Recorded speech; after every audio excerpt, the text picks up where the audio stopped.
Alrighty. Welcome, everyone.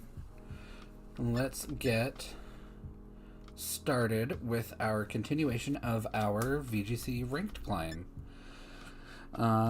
Last Wednesday, or last time we streamed, it was kind of hit or miss whether or not the teams did really well or not, and I just wasn't really super satisfied with the amount of damage that I was doing. And typically, like I said last stream too, typically I enjoy the kind of bulky stall-like teams, but it just didn't really do it for me this time. So I did do a little bit of retooling on my teams. I did build 3 teams, 2 of which are completely self-built and put together. I really didn't do too much research. I just kind of thought, hey, these look good together, these synergize, these are good cores, and just went with that. The third team, I sort of gleaned from a YouTuber. Actually, let me... I linked him in the description. I can't remember his name right offhand now that I've started. But he showcased it late in a video and really didn't break the team down. He just showed it real quick. And I was like, yeah, that looks good. And I made one little change, but his information is also linked down below. But let's get started.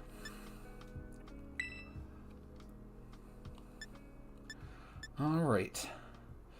So the first team we have here, I put together specifically because of that Gallade Farigiraf team that we fought on Wednesday and how gross that was.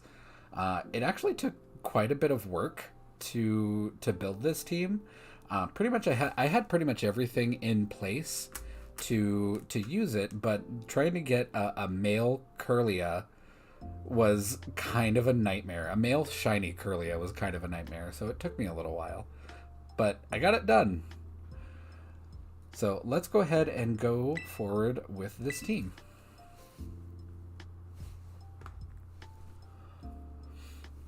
I did go back and watch the fight with the Farigiraf Gallade team, and I did notice that I played everything wrong. I played exactly the way he wanted me to, and it just, I just let him snowball out of control. Alright, so we see actually 2 familiar faces from Sword and Shield. Dragapult and Colossal. Dragapult's probably going to do some surf shenanigans and hit that Colossal with Steam Engine, and it's going to be a speedy mess. So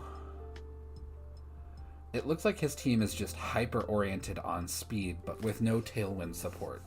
Dragonite could carry it, I suppose, but usually it doesn't. So I think what I want to do is really slow that down. I think what I'm going to do... I'm actually not going to lead with Gallade Girafarig. I'm going to lead with Iron Bundle,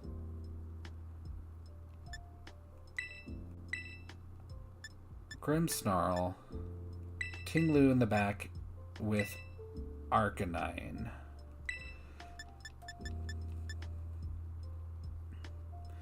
So we are going to bring a fairly bulky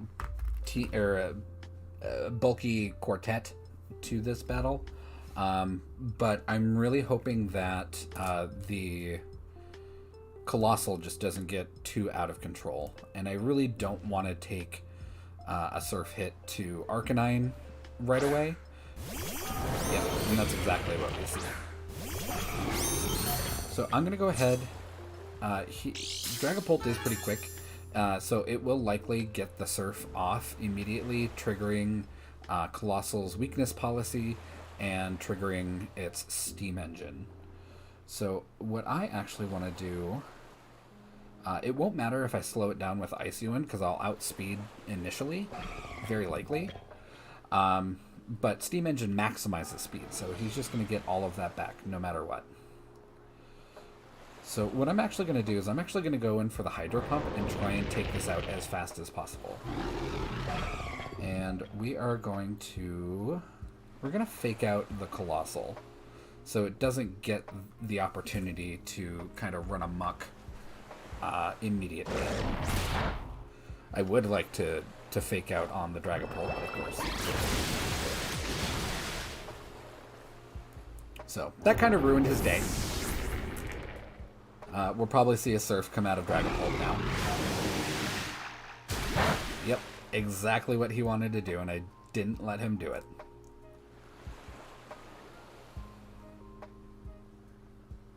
I am glad that we hit that Hydro Pump. Had we not, we would have been probably in a little bit of trouble.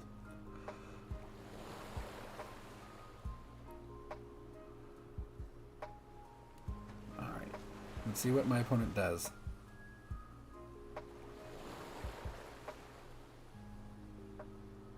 Okay. I actually kind of thought that he had, like, disconnected or something, like not expecting a one-hit KO or one-turn KO. Alright. What I'm going to do here is I am going to Icy Wind into these two and slow them down. And we are going to Light Screen to kind of protect ourselves from a Dazzling Gleam.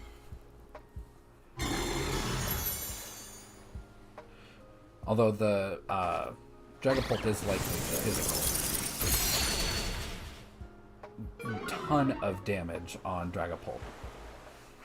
Icy Wind does not do a lot of base damage on its own, so doing that much damage tells me that that Dragapult is not invested in any kind of special defense or AP. So probably just attack and special attack, or attack and speed. Okay, Grimmsnarl is burned. That really isn't a huge problem. I'm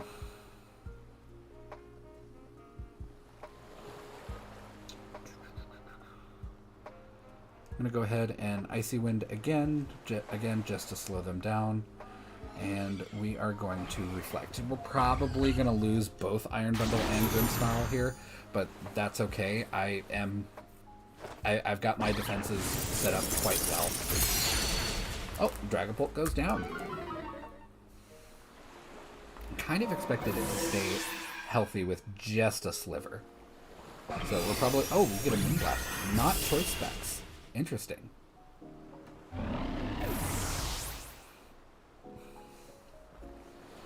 Grimmsnarl did his job very well, so we are going to switch in. I don't think I want to send in Tinglu just yet. Yeah, let's switch in Tinglu. Kind of really hurt their Fluttermane. Wow, I couldn't remember its name. That special attack drop's probably not going to hurt Dragonite too awful much, which is okay. But we're going to go ahead. We are actually going to go for a Freeze Dry onto Dragonite. It could be holding a weakness policy. Actually, yeah, it could be holding a weakness policy. And if so, I do kind of want to make that disappear as fast as possible. So I'm actually going to go for a Ruination onto... actually, no, I'm not. We're going to Terra, and we're going to want to Slide. Because we're probably going to get a Moonblast right to Tinglu. Dragonite could Terra normal here and just go for the extreme speeds. Or we could see what we saw on Wednesday and see a Facade. Which, actually, my Gallade, I put Facade on Gallade just to be extra mean in case anybody burns me. Okay, you see the Moonblast, nothing on Tinglu. Gross. That was a gross amount of damage. Alright, we don't get the KO on Fluttermane. Interesting. Okay, Icy Wind should knock out Fluttermane. Probably not going to knock out Dragonite. But pretty sure we have our first game in the bag. if nothing else, Arcanine can come in and do some shenanigans and really chunk down Dragonite's speed or attack. So we do see the extreme speed. Kind of saw that coming. I mean, there would be no reason for him not to. But hopefully this Rock Slide does a good amount of damage to... I wish it would do more. Dragonite's likely going to kill itself, though, on Ting Lu with my Rocky Helmet. So we go... The Intimidate goes out, and his team is just... The stats are just in shambles. Just in shambles. Let's go ahead and Snarl. There's really no reason not to. And we're gonna Rock Slide.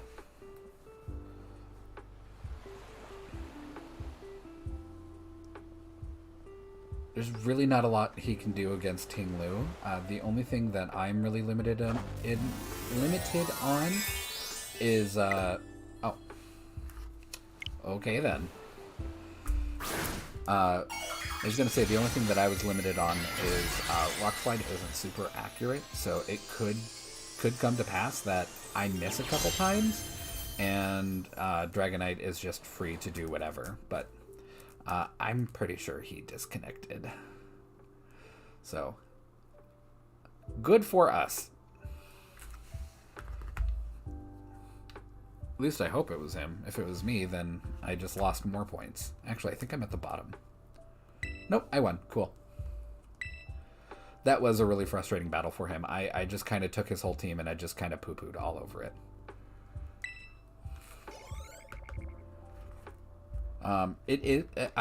That was kind of, I don't know, not smart, I guess, on his part. To bring Dragapult and Colossal, like that worked really well in Sword and Shield with Gigantamaxing. It just doesn't super work in Scarlet and Violet. I mean, don't get me wrong, it can, if your opponent's not prepared for it and dealt with almost 2 years of it. But don't think it works as well here. Can't Gigantamax, can't do Gmax, what was it, Volcalith?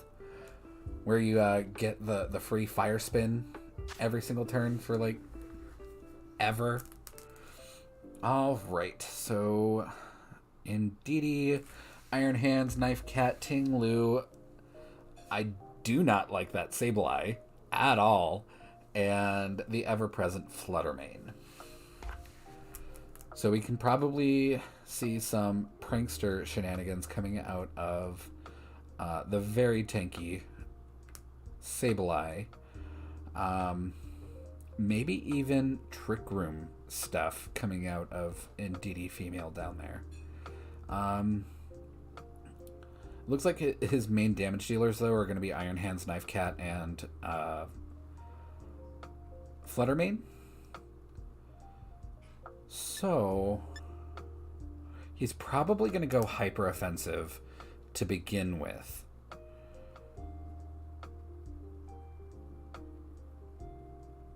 Unless we see Ting Lu come out. If he's going to go hyper offensive, let's go a little defensive. I'm going to go Arcanine, Grimmsnarl. Basically the same setup, just in a different order that we had last game. I just don't see a great opening for Girafarig and Gallade just yet.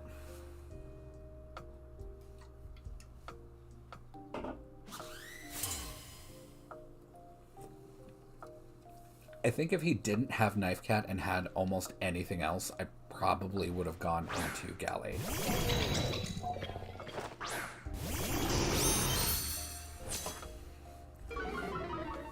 Alright, we see Intimidate go out. Good for us, because that kind of chunks down Iron Hands' ability to threaten us quite a bit.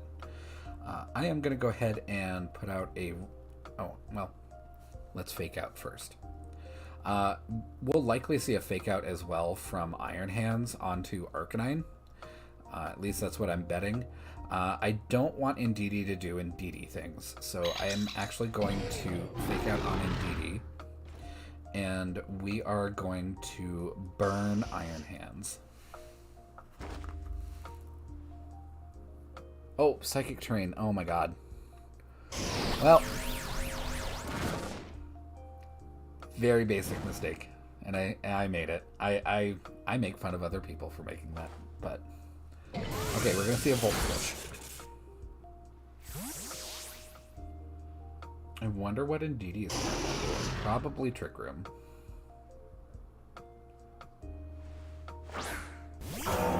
King Moon. Okay. So our special attack goes down, which doesn't really hurt us. It more hurts him, since both of mine that are out are physical attackers, and Indeedee's a special attacker. So really he's kind of shooting himself in the foot.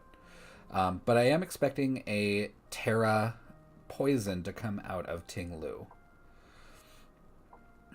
Let's go ahead and...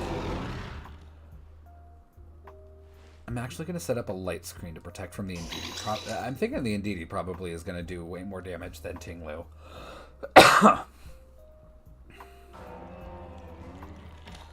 Alright, I'm also going to Snarl. I don't want to swap out just yet.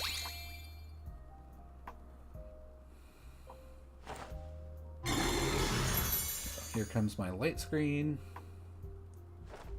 Okay, you see a Rock Slide. Quite a bit of damage on Arcanine, and our Arcanine is set up to be fairly defensive. So that is kind of surprising.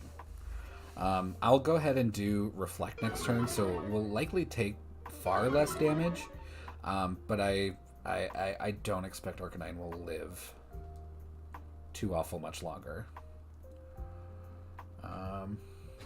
Actually, do I want to swap out? I'm going to swap out, actually, to Ting Lu. Our Ting Lu should be able to eat that hit pretty easily. Especially after it should do almost no damage.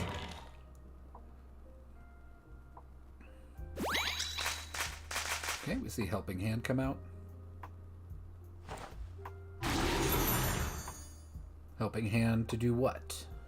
Exactly. Rock Slide. Okay. Grimmsnarl avoided it. Ting Lu avoided it. It did nothing. Wow, okay. Well, you try. Ting Lu still hasn't done anything to protect itself with a Terra type.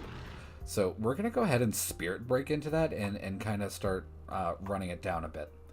I'm going to go ahead and Terra... Well, no, I don't want a Terra right in front of a Psychic type. I'm going to actually go ahead and Fissure into Indeedee. Should Fissure fail, we can do a Stomping Tantrum next turn, and very likely... Oh, Indeedee goes down to the Fissure. Excellent, excellent, excellent. I don't have to deal with Indeedee shenanigans anymore. Again, we're probably... Oh, Ruination. That always does half your current health. So no matter what, that was going to hurt quite a bit. And that did an appreciable amount of damage to very tanky Ting Lu.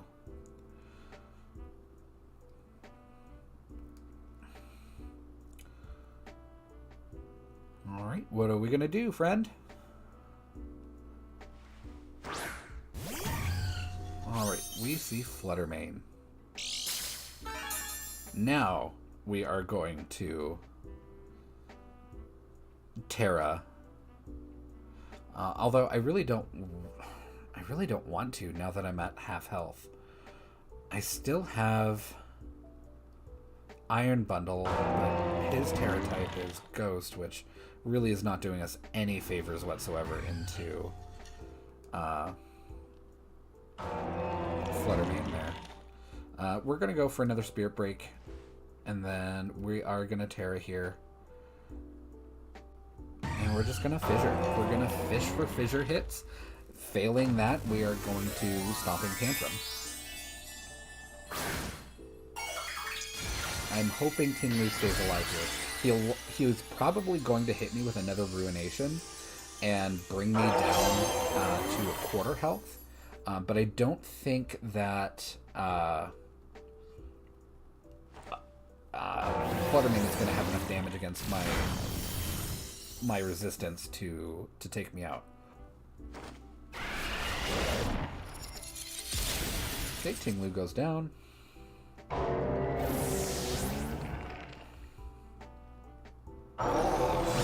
the Dazzling Gleam? Wow, okay, yeah. Ting-Lu just... nothing. Took it like nothing.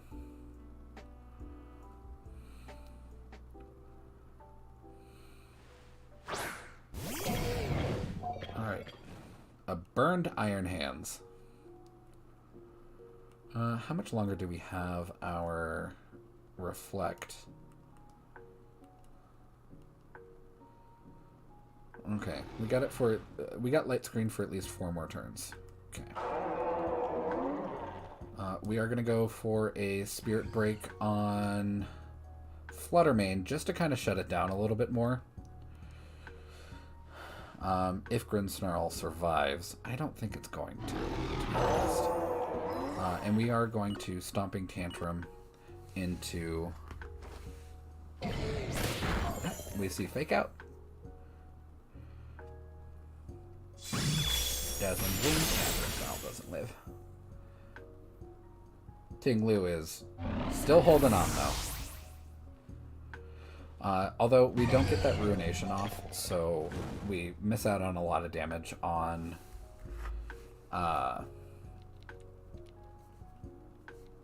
Iron Hands, which is kind of okay, to be honest. But we're going to go ahead and shred Iron Hands' attack a bit more. Hopefully that's enough to keep Ting-Lu kicking for a little while. Probably not, but, you know, we'll try. We are going to go for a Snarl and kind of shred Fluttermane a bit more. And let's just go for another Fissure.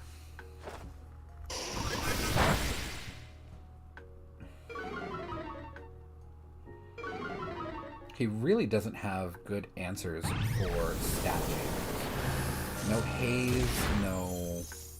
oh, and Fissure hits twice in one battle. Cool. You love to see it. Okay, to be fair, I actually don't super like that a one-hit KO is kind of coming back into vogue. There's really no counterplay to them other than them just being really bad accuracy. I do kind of wish that that wasn't really a thing, but here we are. I'm actually going to Flare Blitz. I have really nothing to lose at all, and we are going to Fissure. Battle is canceled. Okay. Ting-Lu, man. Tank for days. Tank for days. And we got 2 KOs out of it with Fissure, which is nutty. I don't know how well what better decisions he could have made. I really don't. And I don't want to say that I outplayed him because I got 2 KOs with Fissure. So it's not like I outsmarted him. I just got lucky.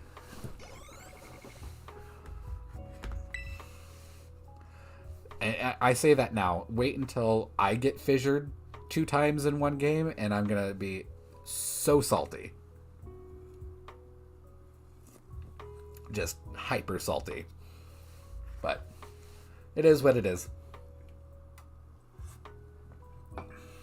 All right. I'm kind of hoping that our next team, or next opponent, does kind of leave me a little bit of wiggle room enough to bring Farigiraf and Gallade.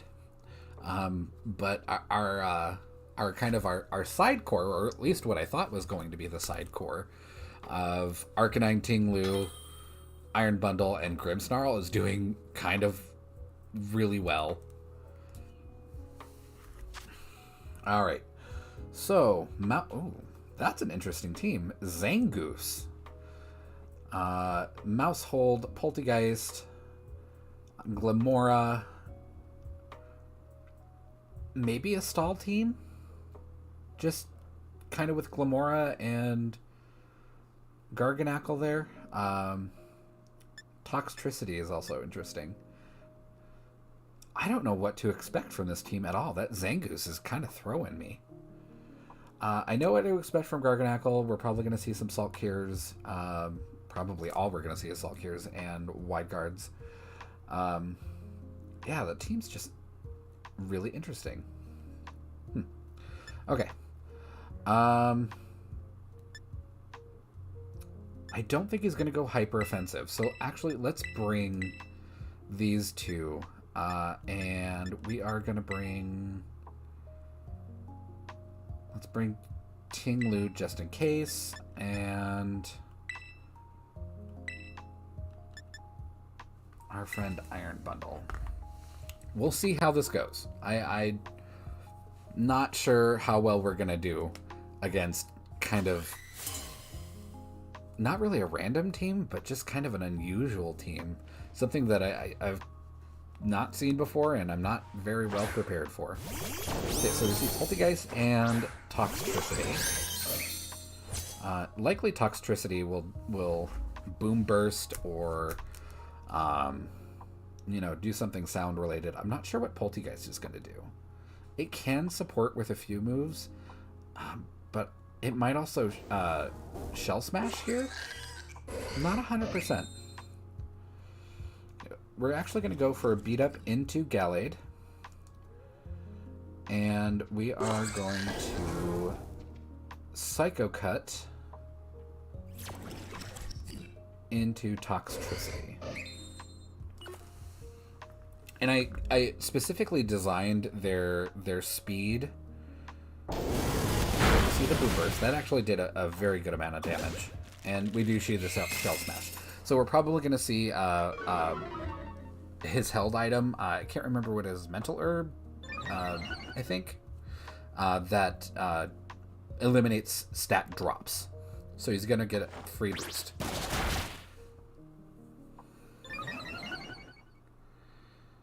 Okay. So we're going to get a +4. I don't see Toxtricity living this at all. The downside to his lead duo here is that I wasn't really able to get a good opening for Drain Punch to heal back up. Of course, it doesn't affect Poltergeist, and it would have been neutral damage on Toxtricity, and I really wanted to take Toxtricity out just because of that Boom Burst and its Punk Rock ability. Alright, so we do see the Zangoose, so this will be interesting to see what this thing does.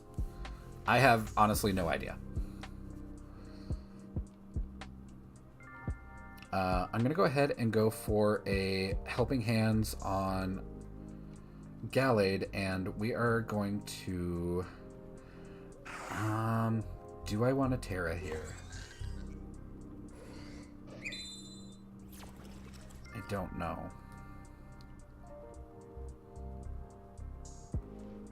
No. I'm going to go into Poltergeist with a Shadow Sneak. Helping Hand comes out, so my Shadow Sneak is going to do 50% more damage, plus a +4. I don't see Poltergeist living. Oh, it does. It does, with a Sash. Alright. That is kind of odd, though, to Sash Poltergeist. Unless that was, like, the plan was to completely kind of smash your own defenses and just kind of leave it to one-shot something. Or at least in this case, let me build up my sweeper and then just murder it. Okay, so we do see a Swords Dance from Zangoose. I don't quite like that. Does Zangoose get Poison Heal? That would be interesting.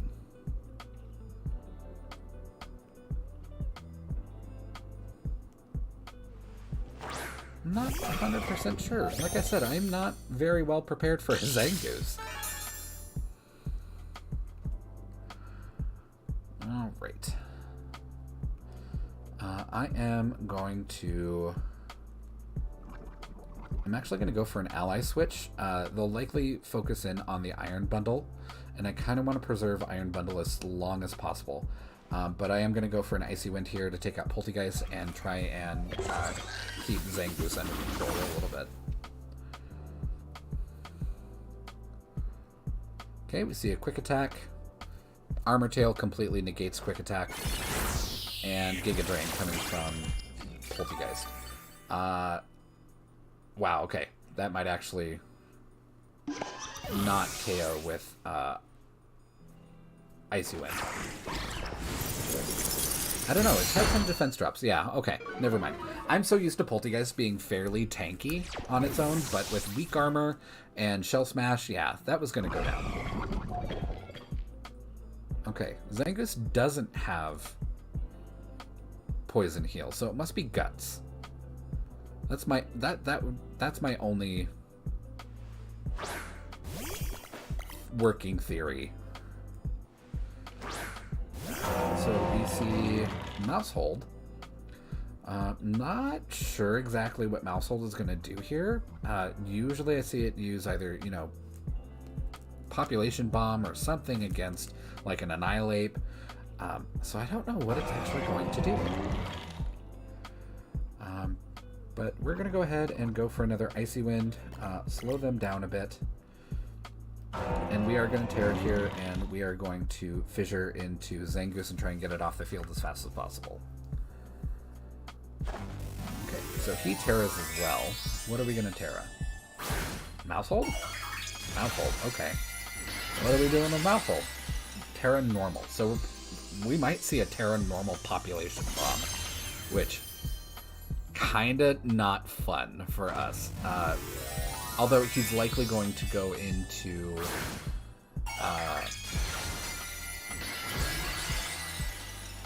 Iron Bundle. Wow, I'm having the worst time with names tonight. So I bet you too that the Mousehold is also holding loaded dice just to try and maximize its hits from Population Bomb. Okay, let's see how many times it hits. 1. That's a lot of damage. 2, 3, 4, 5, 6. 6 times. That's enough.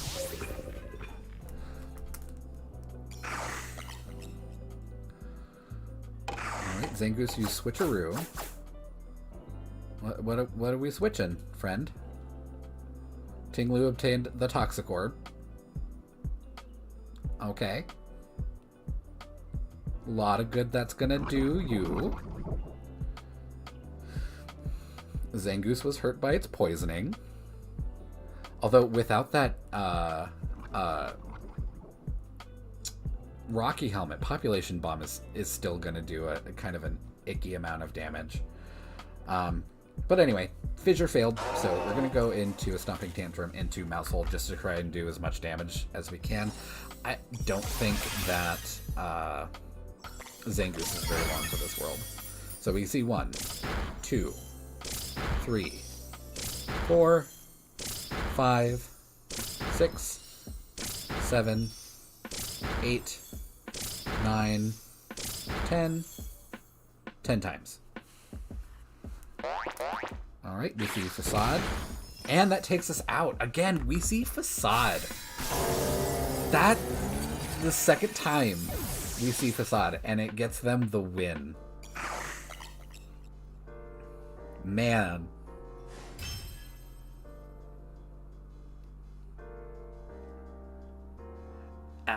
The thing I can say about his team is that he had almost zero synergy between his picks. They were just threats on their own. Each individually, they were a threat, and they kind of just were able to support themselves. Poltegeist was a little bit odd. I didn't respect it just because I kind of thought that he would restore his down stats, and I didn't immediately target it because, you know, I thought it was gonna, you know, take a minute to take down. But yeah, he had like no synergy, but they all stood alone very well, and that obviously worked for him. Zangoose is such a wild pick to me, though.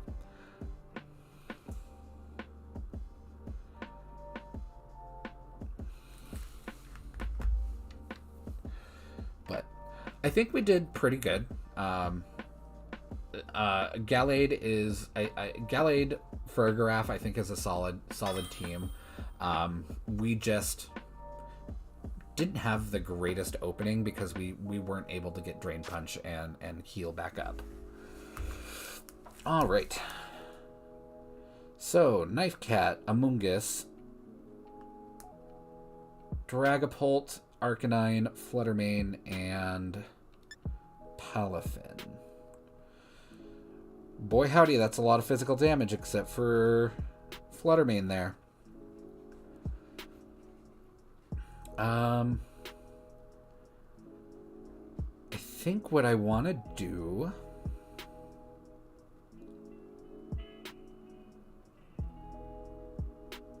If he leads with Knife Cat, we would be kind of boned. But if he leads with anything else, Gallade and Fergaraf should do okay. Even if he burns me, I am carrying Facade. Let's do this. No, I don't want to bring you. Yeah, I do want to bring you. You need to be burning stuff.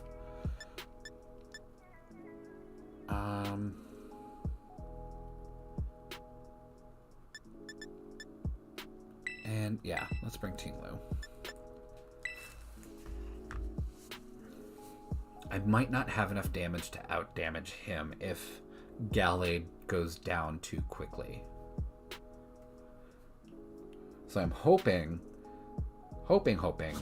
that he leads with Amoonguss.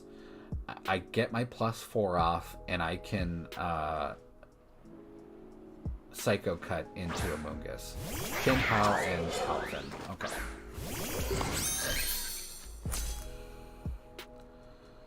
Alright, there goes our defense. That's kind of okay. Palafin might switch out here, but he might also go for a flip turn just to get take advantage of that defense drop. Kind of interesting to see what he'll do. I am going to go in for a Drain Punch on...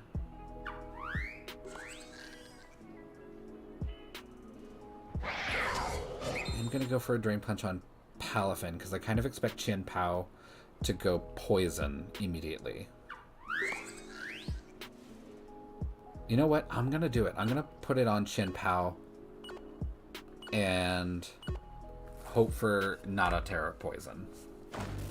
And we see the Terra. Damn it. Okay, let's see. It goes to Palafin.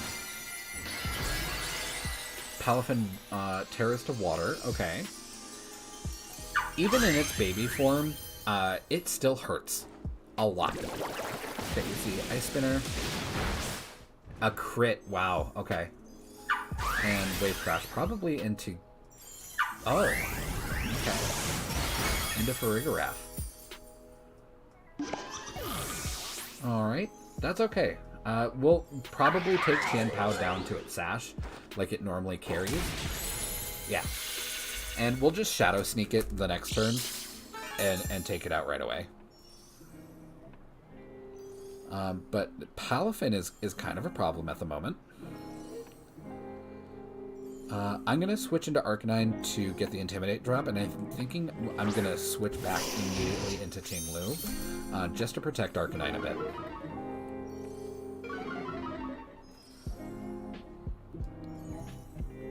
Alright, let's go ahead and Shadow Sneak. And we are... I could Protect here and stay in for the burn.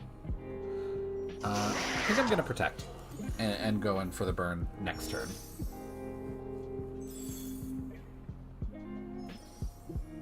Actually, you know, it would have been smarter, though, to swap out and then swap back in and give him 2 drops. Oh, okay, he swaps anyway. Okay, we see Dragapult. Sorry about that. My cat is needing attention right now. Alright, Chien-Pao with the Protect. Me with the Protect. So, nothing really happens this turn, except for we get a new friend on the field.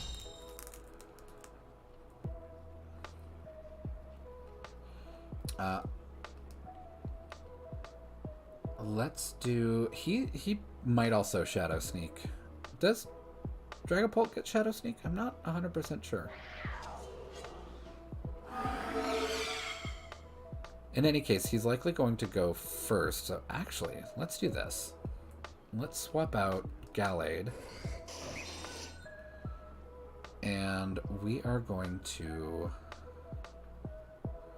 We're going to Snarl. Alright. He's making very good, timely switches here. Okay, so we see Amoonguss.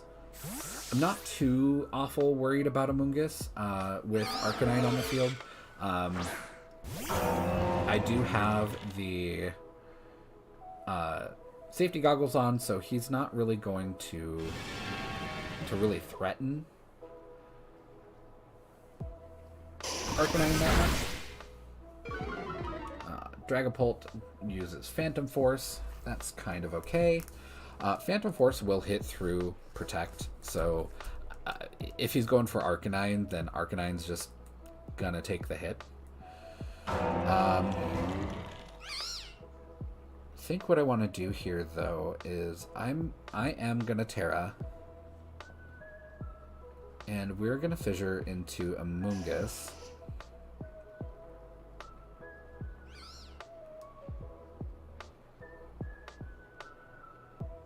And we're gonna burn Dragapult.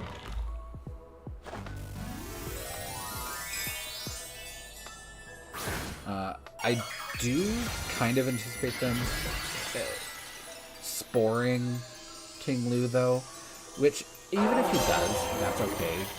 It kind of takes King Lu out for a hot second. It actually did a good amount of damage for as tanky as King Lu is. So I'm glad we burned you.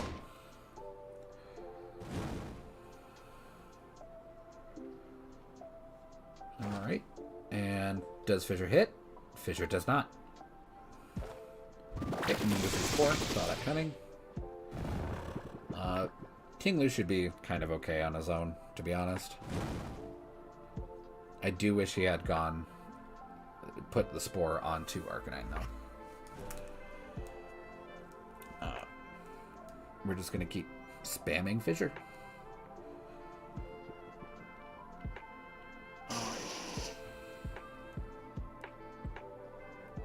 Okay. We'll likely see another Phantom Force from Dragapult, regardless. Should have gone for that burn. Yep, okay.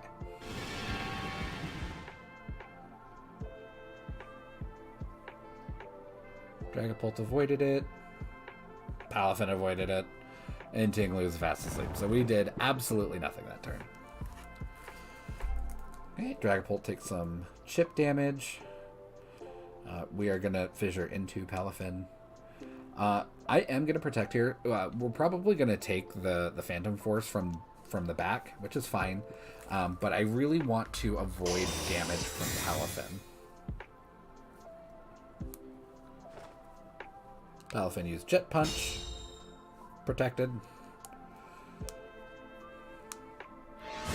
Yep. Wow, that really did chunk down a lot of its damage burning it. King Lu woke up. Do we get the Fissure? We do not. Okay. So let's go ahead and Stomping Tantrum.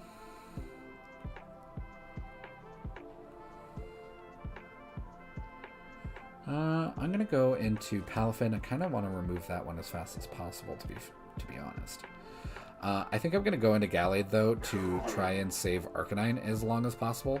I kind of want to be able to take advantage of its Intimidate drops while I can. If he goes for a Jet Punch this time, Gallade might live. But if he goes for a Wave Crash, Gallade is very much not living. Okay, we see a Phantom Force. Okay, Wave Crash onto Gallade. Yeah, Gallade's not living that. On the plus side, though, he's going to take a good amount of recoil damage. Alright, Stomping Tantrum does hurt him quite a bit. And we're going to swap in Arcanine. We'll get that attack drop. I don't know, though, that it will be enough to really stop Palafin from doing Palafin things. But we are going to protect on Arcanine this turn.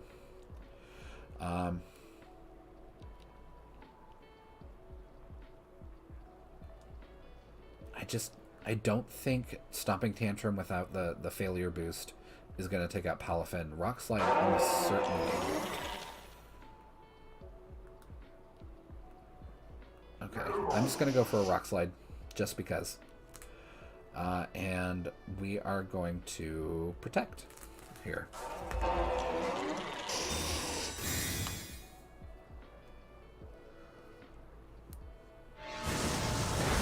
Comes out. Of course, it hits us through protect, like it normally does. Oh, Wave Crash onto Ting Lu. Oh, does Phantom Force remove protect? I think it does. I think it works more like or I think it works less like Urshifu, where Urshifu can just hit through protect. I think Phantom Force actually removes it. Interesting. I don't remember that. I know how Phantom Force works. I just don't remember it removing the effect of protect. I'm going to go ahead and quit, though, this fight. We are 1v3. Yeah, we couldn't ramp up enough damage. We really lacked any kind of control there. Losing Farigiraf immediately kind of screwed the team. So that was not great.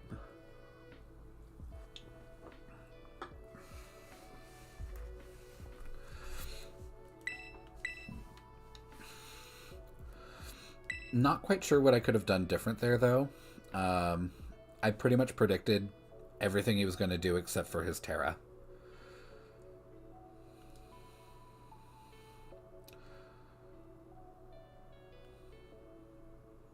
Probably would have gone a little bit better had we hit at least one fissure. But we only used it, what, twice? So chances are it's not going to work if you're just using it twice. Alright, so Gogoat, Bellibolt, Garganacl, Knife Cat, Frigibax, or Baxcalibur, and Dragonite. So maybe a Snow Team? Could be.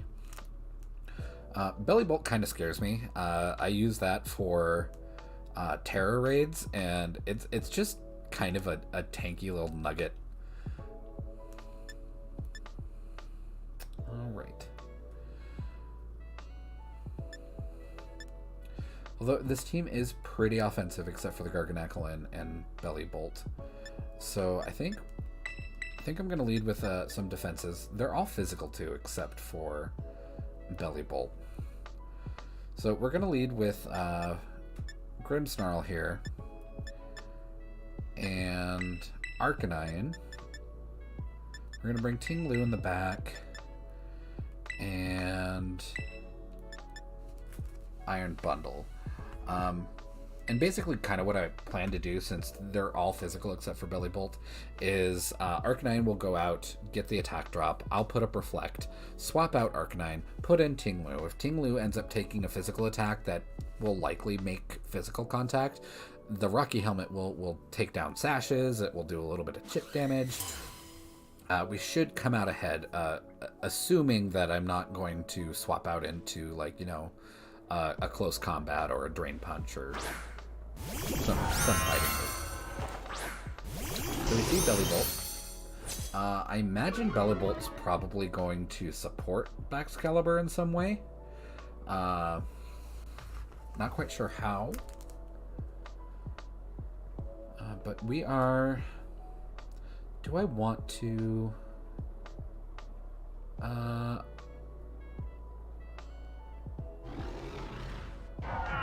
I'm going to fake out onto Belly Bolt, keep it away from doing whatever it's going to do, and I'm going to Will-O-Wisp into Baxcalibur. And just kind of shut down its damage. I don't know exactly what Belly Bolt's going to do here. It's not completely unheard of or unseen, but oh, we're going to protect. Okay. So Belly Bolt takes a little bit of chip damage. We do trigger its Electromorphosis, though, so that's not great for the next turn if it does like a Parabolic Charge. But we'll see what it does.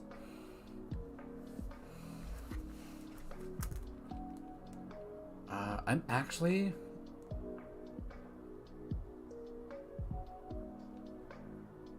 Do I want to Reflect or Light Screen? Because Belly Bolt's now charged up. I'm a little more afraid of Baxcalibur, to be honest. So I'm going to go ahead and go with a Reflect. And we're going to swap out to Ting-Lu. Oops, did I go back too far? I did. Reflect. Swap it. Okay, cool. Ah, I almost screwed that up.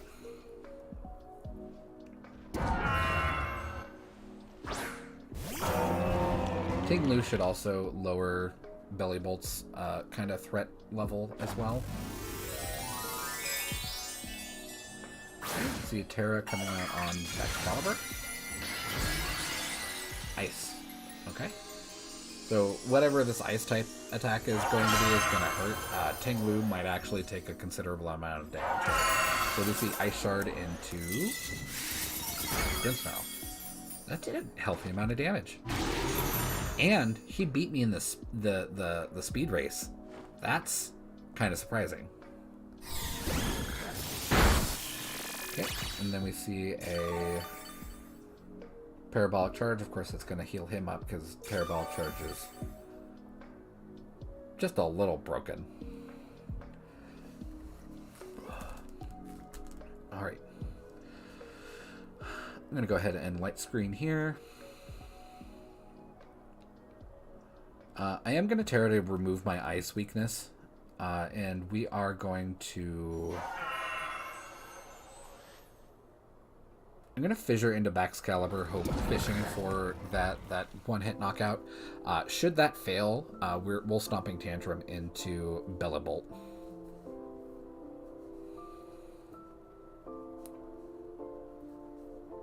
If Baxcalibur kind of starts running amok, I might also just switch back out to Arcanine and chunk down its attack. Oh yeah, definitely going to switch out to Arcanine next turn. I really don't want Dragonite to become a problem.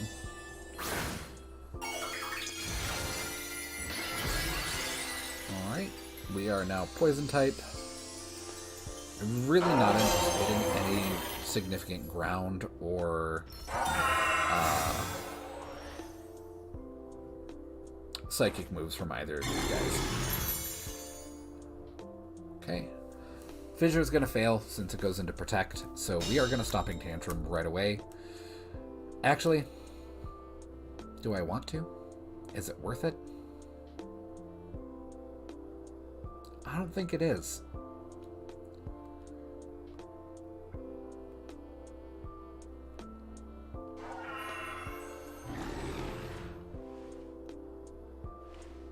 I'm just going to go for the Rock Slide. It hits both of them super effectively. Spirit Break with Multiscale, probably not going to do a whole lot of damage. I'm really hoping that he's not Weakness Policy, because then I'm just going to give him just a ridiculous boost. Okay, he withdraws. Okay. Chien-Pao. Okay.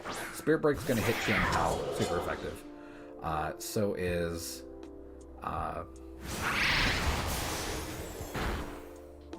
Rock Slide. Baxcalibur takes chip damage. Okay, that takes him down to Sash.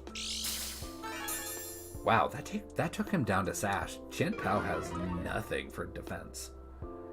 And Rock Slide almost gets the knockout on Baxcalibur, so that's disappointing.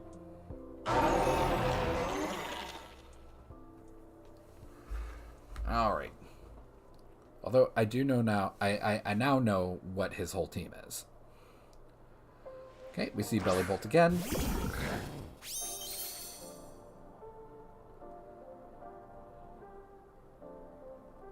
We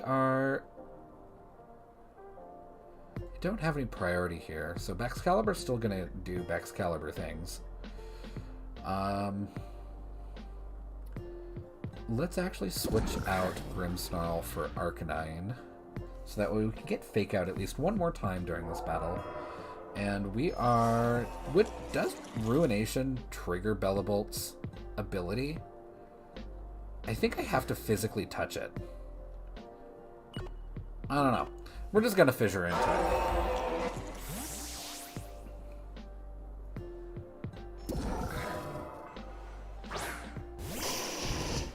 Should Fissure fail, Stomping Tantrum, should it hit, Bellibolt goes bye-bye.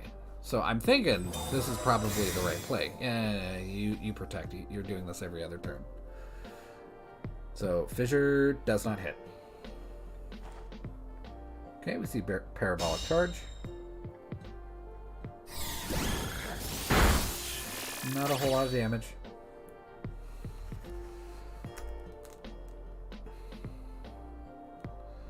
I am going to go for a Snarl here, though, kind of keep Bellibolt under control. Regardless, it should knock out Baxcalibur. And we are going to go for a Stomping Tantrum. I am curious to see how much damage this does to Bellibolt, just because of how tanky it is. Okay, we see Dragonite. Snarl's really not going to do a whole lot to Dragonite, which totally fine. But we are going to break its multi-scale, so that's nice. Okay, it does trigger Electromorphosis. Okay, here comes Stomping Tantrum. This isn't not enough to knock out. So Bellibolt's probably going to hit us with another Okay, not Parabolic Charge. Okay, I really want to burn that Dragonite. I do not want it to get away with anything.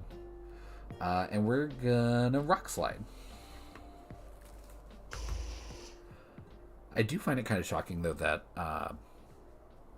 Ting Lu is actually faster than Bellibolt. Alright, so no extreme speed from Dragonite. Wing attack. Interesting. Okay, Bellibolt is no longer in the picture, thank goodness. I was more afraid of his Bellibolt, to be honest, than I was his Baxcalibur. I don't know. Everyone, when Baxcalibur was revealed and I saw that it was going to be an Ice Dragon type, I was very unimpressed. I'm really unimpressed with its design to begin with, and I was really unimpressed with its typing, and I was even more unimpressed by its move pool. I don't understand it. I don't know what it does that, you know, someone else can't do better. Okay, battle's canceled. All right. That is a good place to take a quick break on. I will be right back in a few minutes. But yeah, Baxcalibur. Not for me. Not for me at all. I guess the snow changes make it a little bit. I don't know, man.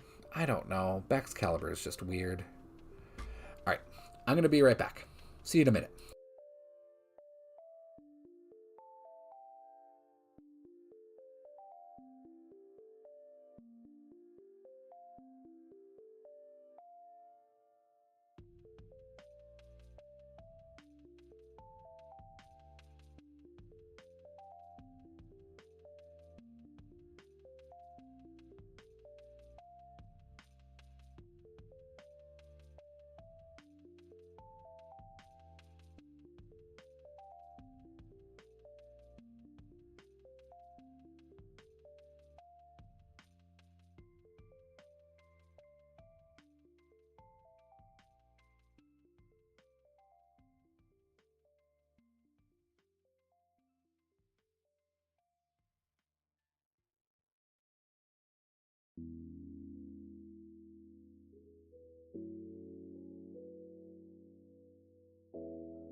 Alright, I am back.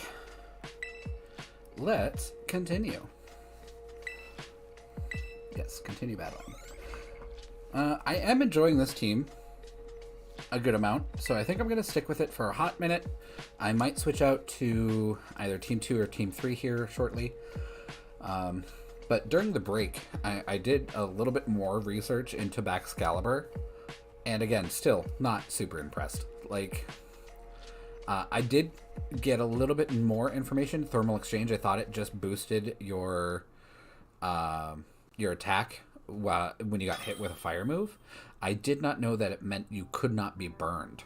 So that's a little interesting. But again, I'm not into it. Alright, so we see Armarouge, Indeedee female, so probably going to see some expanding forces. Glaceon, that's interesting. Dondozo, Tatsugiri, and Abomasnow. So he's got like 3 cores here. He's got Dondozo, Tatsugiri, Abomasnow, Glaceon, and then Armarouge, Indeedee. Interesting.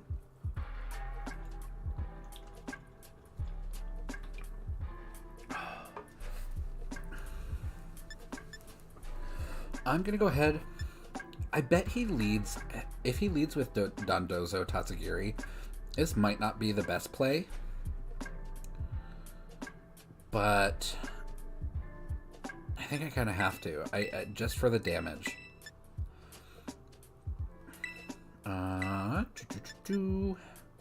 He does have quite a bit of special attacks, so I think we're gonna go with Tinglu instead of Arcanine here. That and Dondozo just kind of scares me, bringing even tanky Arcanine to the fight. But if he leads with Indeedee, I don't have to worry about Fake Out. Well, I don't have to worry about Fake Out anyway with Farigiraf. Okay, so we see Indeedee Dondozo. Interesting. Indeedee's probably going to switch out first turn after maybe doing something. I'm thinking maybe Trick Room? I'm not quite sure what Indeedee's going to do here. Or maybe we see Dondozo switch out into Armarouge. Not sure. But we're going to beat up on Gallade. And we are going to go... do I want to go for a Drain Punch or a Psycho Cut? Psycho Cut would probably do more damage, and I do have a higher critical hit ratio. I think I'm going to go for a Drain Punch just to be safe here. Yeah. Okay, so we see the immediate withdrawal of Indeedee. So Indeedee was just there to put down the Psychic Terrain. Dondozo's going to eat Tatsugiri and get all those yummy bonuses. Attack, special attack, and speed. We'll probably see... oh, maybe it's too... It's still too slow. Because my Gallade only has 1 point lower speed than Farigiraf.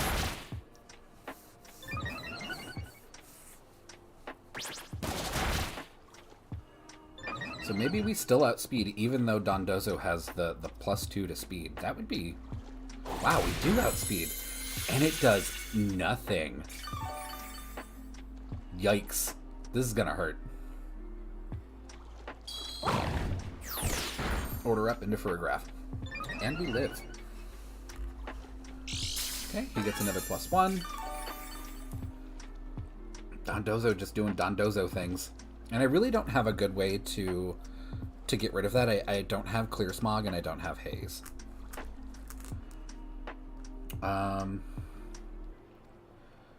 suppose, you know, I'm just going to go Helping Hand and just try and do as much damage as I possibly can. We are going to go for a Psycho Cut, though. and kind of hope for the crit. Kind of think that's our only play, really. Wow. Just no damage on Dondozo. I wonder if he's fully invested in, like, HP and then defenses. Because that's nutty how much damage he doesn't take from a +4. That's nutty. That's real nutty. Okay.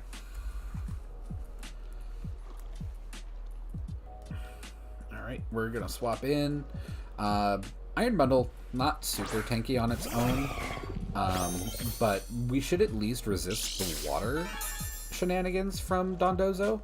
And we do have Freeze Dry to hit it fairly hard. So I'm hoping that the Freeze Dry does a bit more damage than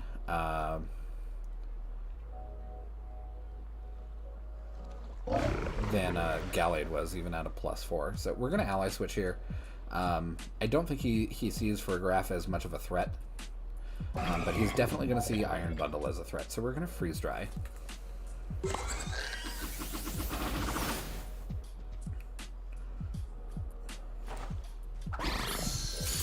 Let's see how much damage this does. Okay, that did a little bit more damage. So that's semi-promising, I guess. So he must be, like, really heavily invested in HP and attack. Or HP and defense. Which I guess makes sense when you can just Tatsugiri boost and get that attack, that huge attack boost. I bet he's also wearing an assault vest as well. I was not anticipating that Gallade would not do any damage to Dondozo. Just wow. Okay, we're gonna Freeze Dry, and I do want to Terra here just because I want to lose my water weakness.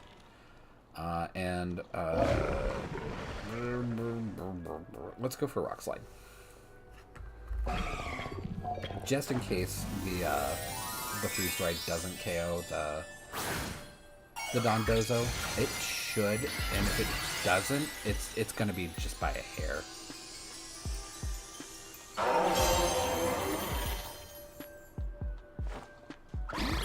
Freeze Dry goes out. He's okay. Yep. Nope. Okay, we see the Wave Crash. Heavy damage on Ting-Lu. Oh my god. Dondozo takes itself out, though. So, that's good. And Tatsugiri avoids the Rock Slide.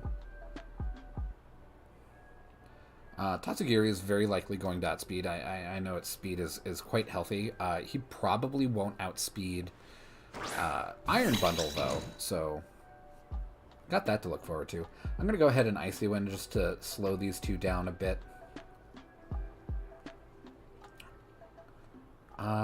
Yeah, I'm going to Icy Wind first, and then I'm going to Freeze Dry Tatsugiri.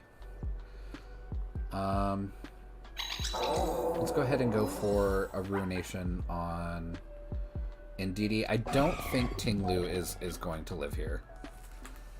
I really, really don't. Okay. I'm glad I went for Icy Wind instead of Freeze Dry initially. Again, Tatsugiri is very likely going to outspeed Ting-Lu. Yeah. But that accuracy drop, not fun for us. I think I probably would have done a lot better had I brought anything with Haze or status or stat move or status boost eliminators like Clear Smog or Haze.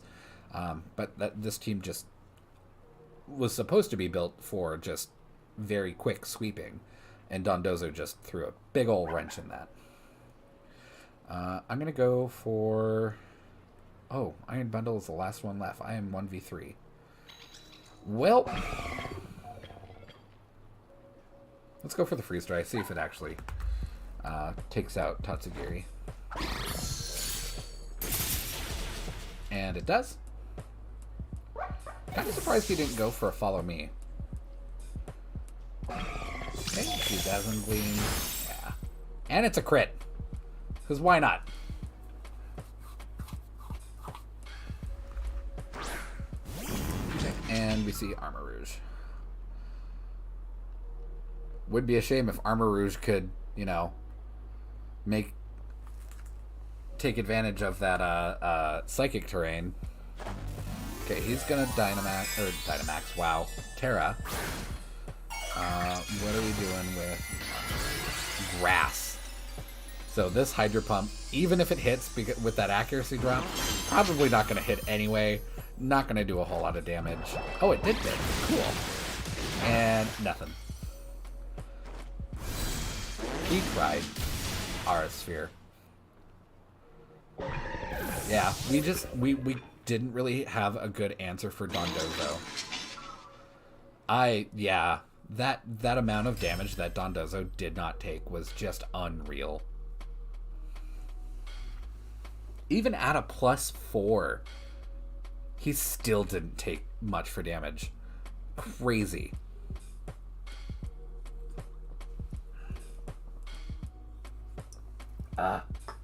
We tried. Let's go ahead and switch teams. One day I'll get out a Great Ball. Kind of in the same vein as that last team that we saw, though. This team does kind of rely on Indeedee to set up for Armor Rouge. A little bit. But it also sets up for our Fishy Friend. Fishy Friend also sets up for Armor Rouge and Indeedee to do some very healthy damage. Most of our damage, though, is going to come from either Armor Rouge, Palafin, and maybe Indeedee. I don't see Chi-Yu, our Fishy Friend, sticking around too awful long. Probably not long enough to do anything super productive. But let's go ahead and take it in. I haven't seen a Chi-Yu at all doing ranked. I'm not really sure why. There's a lot. It's very popular with team builders, with people who play at a very high level, but I just don't see it. All right, so we got a rain team. That is super unfortunate because we just brought a bunch of fire. Quite a lot of fire, so this is not the team that we wanted to see right away. On the plus side, though, they are all physical damage except for Pelipper. But we see Palafin. What's the turtle's name? Dreadnought. Iron Hands, Pelipper. Lord, names are escaping me. Dragapult and Chen Pao. I think what I want to do, I'm going to lead in with these two. I'm going to take Arcanine in the back for the stat drops. And even though Ting-Lu probably isn't the greatest here,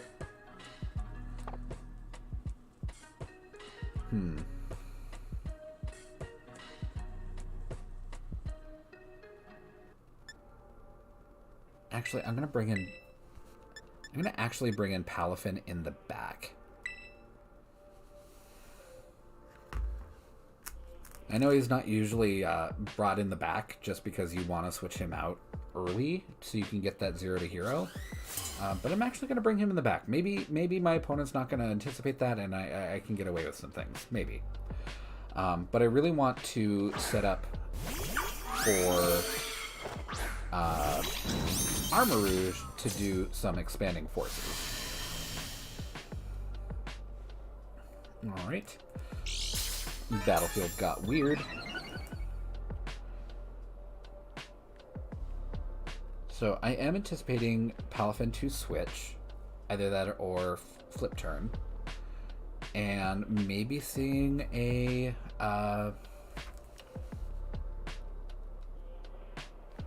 what do we call it?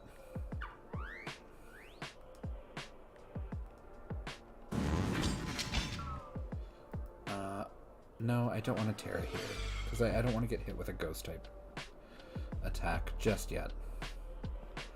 I'm actually going to protect, just to see what he does. Okay, Palafin goes back. Okay, Pelipper comes out to set up rain. Doesn't really do anything for Dragapult, though.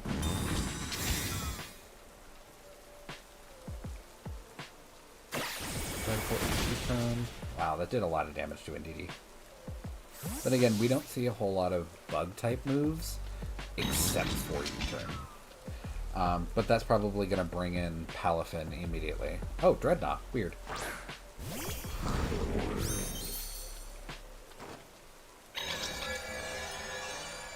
So we get Trick Room off. It's not great for us, though, because Dreadnought does tend to be pretty slow. I am going to go ahead, though, and follow me, just to kind of keep some pressure off of Armarouge. We are going to Terra here, and we are going to Expanding Force and do some very heavy damage. We are also holding the Twisted Spoon, so we get the Terra bonus, Stab bonus, Twisted Spoon bonus, and the Psychic Terrain bonus. Is Dreadnought Dark? Did I just make an oops? I think I did. I think it's Water Dark. No, it's Water Rock. I should be fine.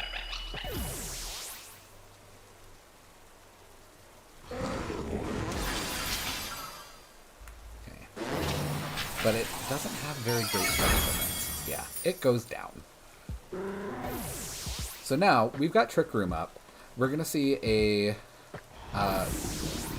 for whatever reason, it just flashed in my brain that Dreadnought was dark. And I was just like, did I just Psychic into a dark type? Like, what's wrong with me? So, but that's really all the setup we needed for Armarouge to really do well against really hefty hitting sweepers. Is just put down Trick Room.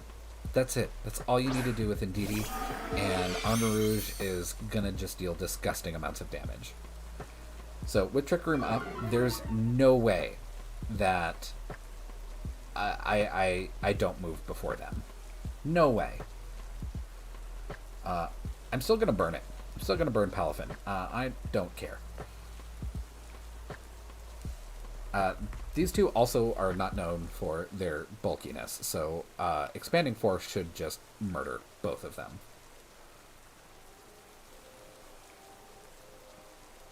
Hoping, anyway. We'll see what my opponent does. I really don't think he was expecting his tankier Pokemon to immediately go down. Okay, so we see a Protect from Palafin. That's fine. We're probably going to see a Jet Punch next turn.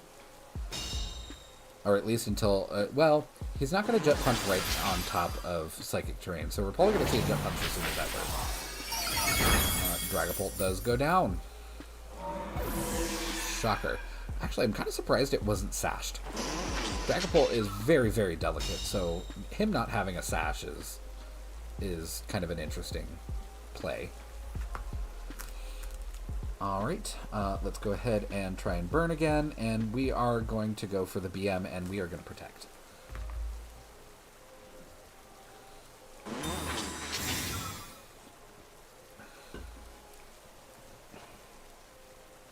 Oh, he goes for the double Protect. Interesting. Since that failed, though, that does allow him to Protect next turn. So I think he's just going to try and stall as long as possible to try and do some damage to Armarouge. We are going to... well, I don't want to Flare Blitz in rain against a water type, so I'm just going to Snarl, I guess. Actually, can I switch out? I sure can. Okay, I'm just going to switch out. And then switch Arcanine back in. If he wants to stall, I can stall too.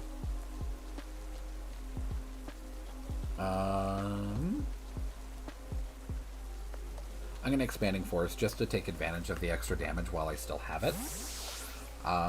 Otherwise, I probably would have Energy Balled into Palafin, just for that super effective damage. Okay. Yeah, he's stalling. He wants this Trick Room to go away. He wants the Psychic Terrain to go away. He's just stalling as long as he can. Okay. So those go away. That's totally fine. We're going to send in Arcanine, and we are going to protect with Armarouge, because I do anticipate him going on the offensive here.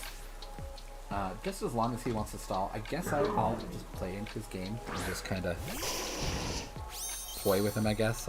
I don't know. I'm not being nice. This is not nice. I could end this fight, but I just don't want to.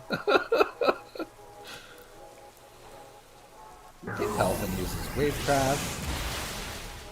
Arcanine lives, which is actually kind of surprising in the rain coming from Palafin, but he's burned and has a -2, so. Trying to eat a Starburst and I dropped it.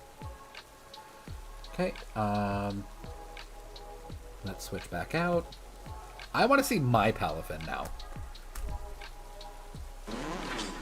And we are going to Expanding Force.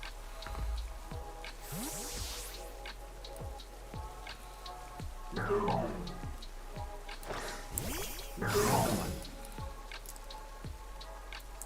Yay, my Palafin.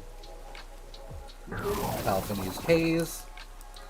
So that does reset his stat drops from Arcanine, but it doesn't reset his burn.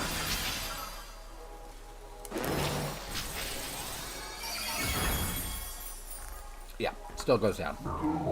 Armarouge just does a gross amount of damage on its own, and it's fairly tanky. So, yeah.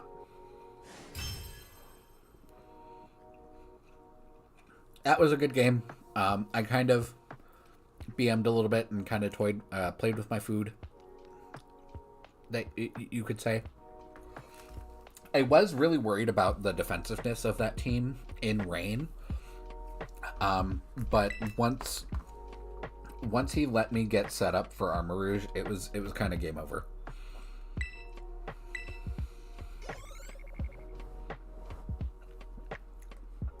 Sorry, I'm chewing. I wanted that Starburst.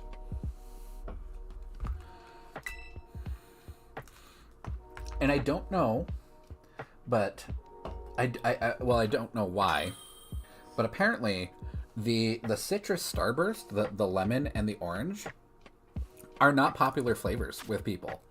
And I get like very, very concerned side eye when I go for only those colors. All right, Goldengo. We haven't seen our friend Goldengo in a little while. Murkrow, Fluttermane, Roaring Moon, Mimikyu, and Meowscarada. This team kind of seems like, it's very last season.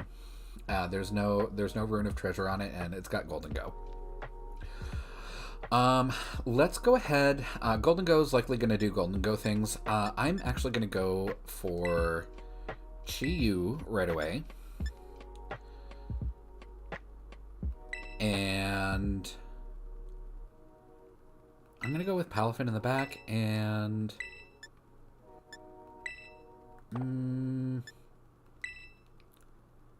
yeah, and these two in the back. I think that's the play. If he does lead with Mimikyu, that would be kind of unfortunate. He's likely going to get the KO on Chi-Yu pretty quickly with Mimikyu. But basically what I want Chi-Yu to do is I want it to just deal a blast of damage with Heat Wave and probably go down to its Sash and maybe die that turn. Okay, cool. I had hoped this was how he was going to set up.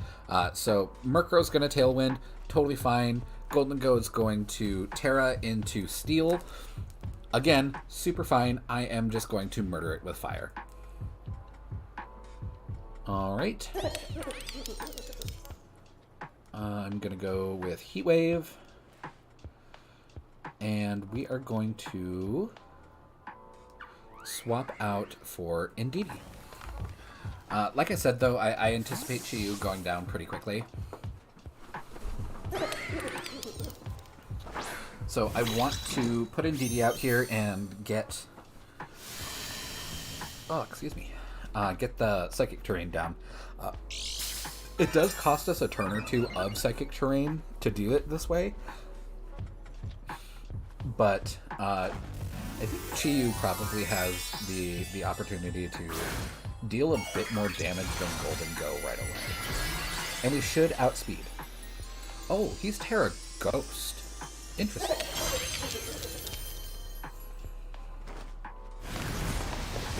So it's not going to be super effective damage. I am surprised that that did not do more damage than it did. Indeedee got a pair of choice specs. Okay. Golden Go has nothing.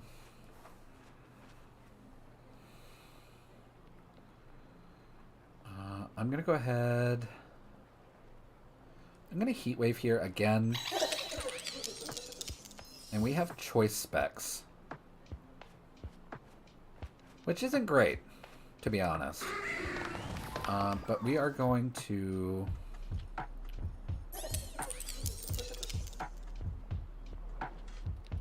We're going to Trick Room, I think. We are locked into Trick Room with the choice specs, though, but I will go ahead and swap out next turn. Okay, I'll play. Indeedee just eating that up. Chi-Yu with the Heat Wave. Takes them both down, and so we just get a free Trick Room and 2 knockouts.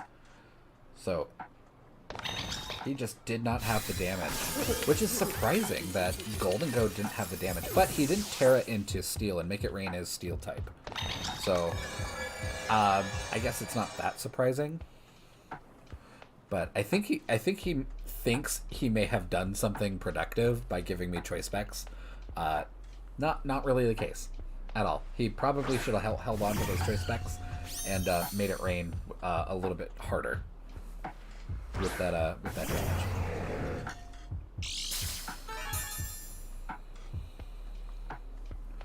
All right, so they have Tailwind on a Trick Room. There's no way that they're going to be moving anytime soon. I'm gonna go ahead and Heat Wave. It's not gonna be super effective, but I mean it's damage. And we are gonna switch. I do want to hold on to Armarouge as kind of my primary damage source. Actually, no.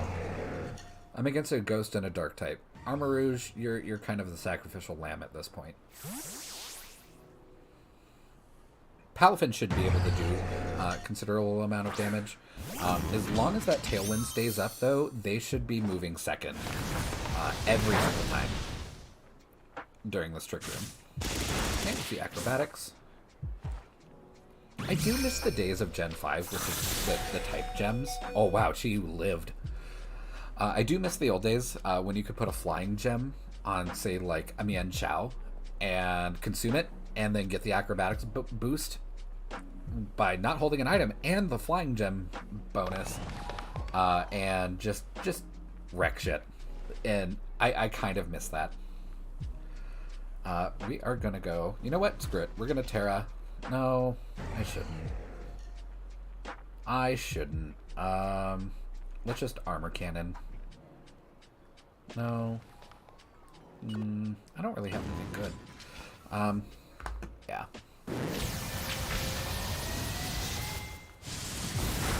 Yep, that takes care of you. But anyway, what I was explaining with the type gems, I do kind of miss the days of acrobatics and flying gem. But all we have now these days is just the normal gem. And it's not the same. A whole throat chop just for Chi-Yu. I'm surprised Chiyu stuck around as long as he did. He did not have good enough damage for Chiyu. That is kind of surprising.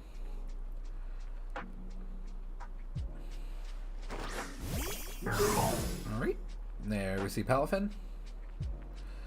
Oh, I thought I was gonna be able to get rid of the psychic terrain, but guess not. We're just gonna go for an armor cannon just to do as much damage as we can. Probably not gonna knock out. Yeah, no. Palafin should go next. Maybe? Brain punch! There we go. Okay. Awesome. Alright, so basically everything he did, we just undid and did better. He threw down Tailwind, we threw down Trick Room. He tried to do as much damage to Indeedee. Indeedee just ate that up. I do have my Indeedee built tanky for that specific reason, so that she can get Trick Room down and functional for Armarouge to start sweeping. Although that game, we didn't even Terra, and Armarouge really was there to be a damage sponge. He just happened to be in the right place at the right time to get a few KOs. All right.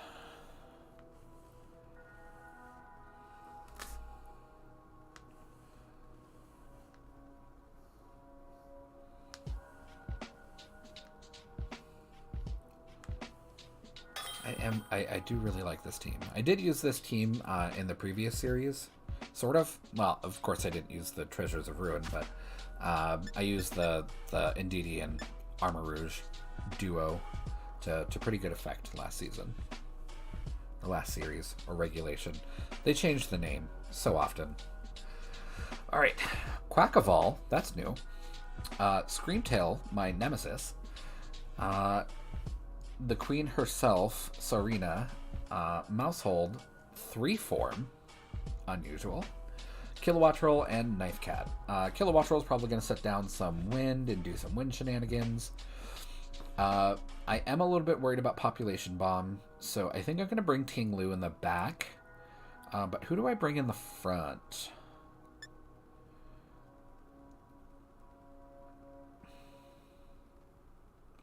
I'm going to bring...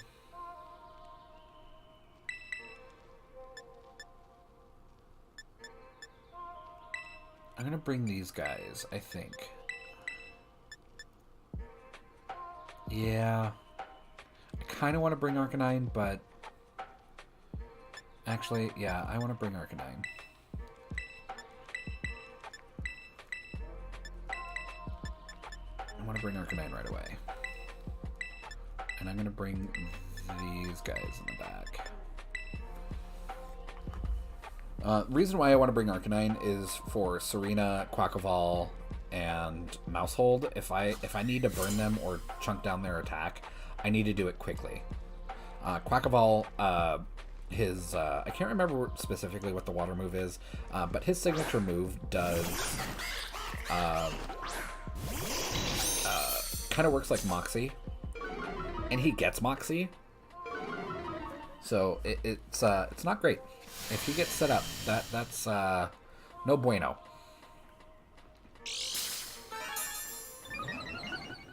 Okay, we are gonna get our special defense. Doesn't really help us in this matchup. I am going to immediately switch Arcanine. I would like to burn someone, but I think Arcanine... Actually, I'm going to send out Ting Lu because he's probably going to focus a... No, I'll just follow me. So, that's not really a problem. Swap in. Okay. And we are going to do a follow me just to keep that Quackavall from doing a water attack straight into Arcanine's slot and hitting Armarouge with that water attack. I wish I could remember what it's called. Oh, he protects anyway. So we're going to see maybe a Population Bomb from Mousehold 3. Yep, we sure do. 3, 4, 5, 6, 7, 8, 9, 10. And Indeedee lives.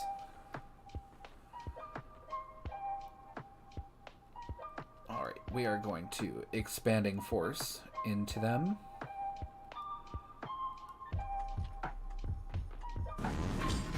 I'm going to try to get the Trick Room off. I don't think he's going to let me live on 7 HP. Actually, let's just Protect. Let's just kind of waste one of his turns, if we can. Did we Terra? No, we did not. Okay, Terra. Battle, and we're going to Protect. I want to get rid of that water weakness. Okay, he's going to Terra too. What are we going to Terra to? Quackaball becomes water. Okay. So it's a good thing I got rid of that water weakness, because he's probably going to go for something, I guess. I don't remember what it's called.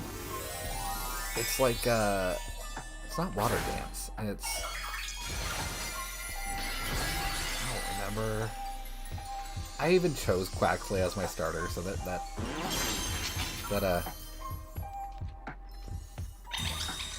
kind of throwing me for a loop.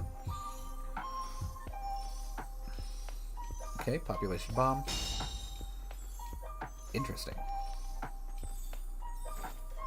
Aqua Step. That's it. This shouldn't knock out. Yeah. Not at all. He does get a speed boost though, but I don't think he's going to live this Expanding Force. At all. Unless he's sashed. He is not. So they immediately go down.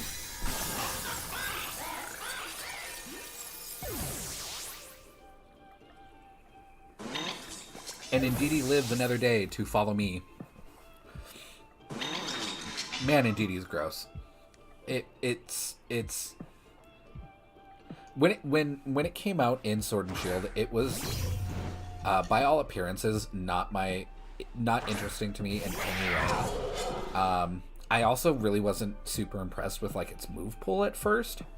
And then when it started really getting popular in VGC and I really looked into it, it is a monster. And I love her. Indeedee male, not so useful. Like most men. Alright, we are gonna... He can't...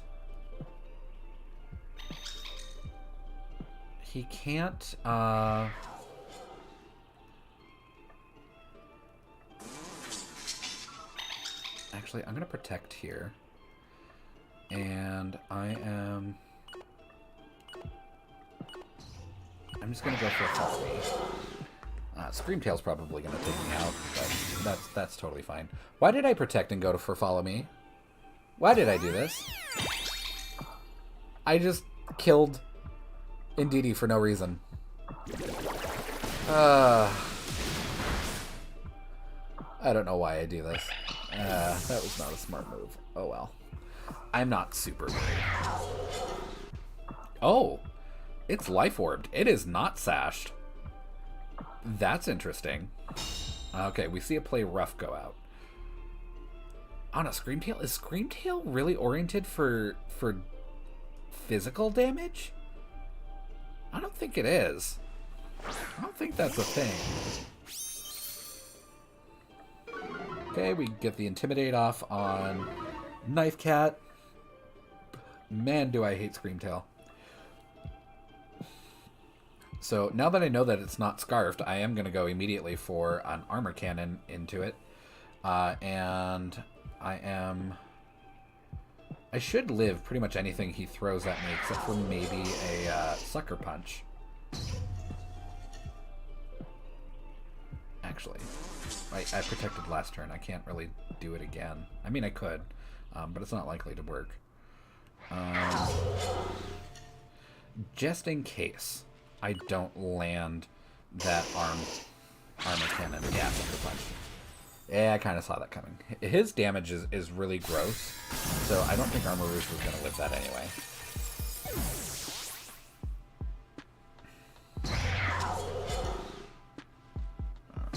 Rain Dance. I don't know what the idea is.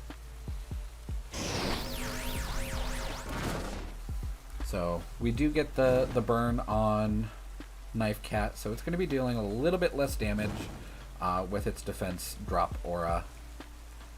So it should kind of cancel out a little bit. And we're going to send in Ting Lu. Ting Lu should be a good counter to Knife Cat, but we are staring down a very bulky, or not a bulky, but a very hard-hitting ice type as a ground type. And we can't Terra into poison to save us this time. I am going to go... Do I go for the Rock Slide and try and... I'm not going to get a flinch. Guarantee damage or maybe damage. I'm going to go for a Fissure onto Screamtail. And we are going to Snarl. I don't know what Screamtail is going to really do. To be honest, I guess it could do some Howl. That's not fun.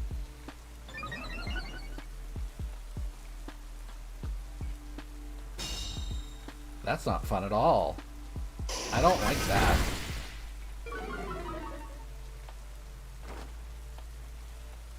Okay, Fissure doesn't hit. That was to be expected.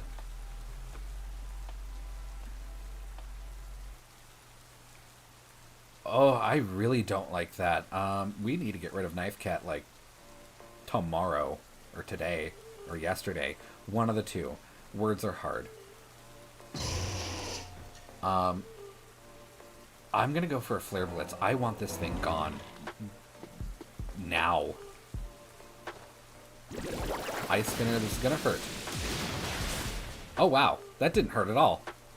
I'm kind of surprised. Okay, play rough. I want physical Screamtail. Nutty. It's working, sort of. But yeah, no, that Chien-Pao cannot be trusted to live at all. And then we go for the Stomping Tantrum. It's going to do a fair amount of damage on Screamtail. We're going to do a Ruination just to chip it down, and we're going to Flare Blitz. Kingu lives. Rocky Helmet does chip damage. Flare Blitz should kill. It does. Okay, cool. Whew. Okay, I thought Chien-Pao was going to get a little out of control. If it did, we would not have won. I'm shocked that Ice Spinner did as little damage as it did. Even burned, he still gets that defense drop aura. He had a Howl, and he's just an ugly threat to begin with. So I'm very surprised that Ting Lu tanked that as well as he did.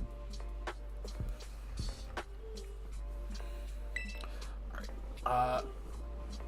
I usually take my breaks at the top of every hour, or at least once every hour. I'm gonna go ahead and take mine right now. A little bit early. I've got to get something to eat. My stomach is killing me. So I will be right back.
All right, I am back. And got a little bite to eat. The husband and I did away with like red meat and meat in general except for fish, so we went pescatarian. And I made tonight, I was kind of craving steak and potatoes, so I made steak out of king oyster mushrooms, which are somewhat popular in East Asian cuisine. And they're these big, huge, giant mushrooms. They're like this big. And I cut those into slices and I steak fried them, basically. And they're so good. I really enjoy them. So I got a bit of that to eat. And I sauteed some bok choy. And I, of course, baked some chopped up potatoes and put them in oil. So they're like baked and fried at the same time. And they're so good. All right. Rank 8. Neato. About time that happened.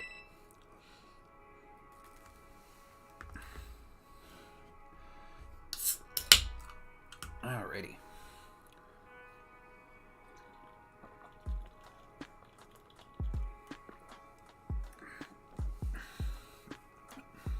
I think I said this in a previous stream, but I do really wish that I was able to see the enemy's team, to really see like their EV loadouts and their held items and that sort of thing.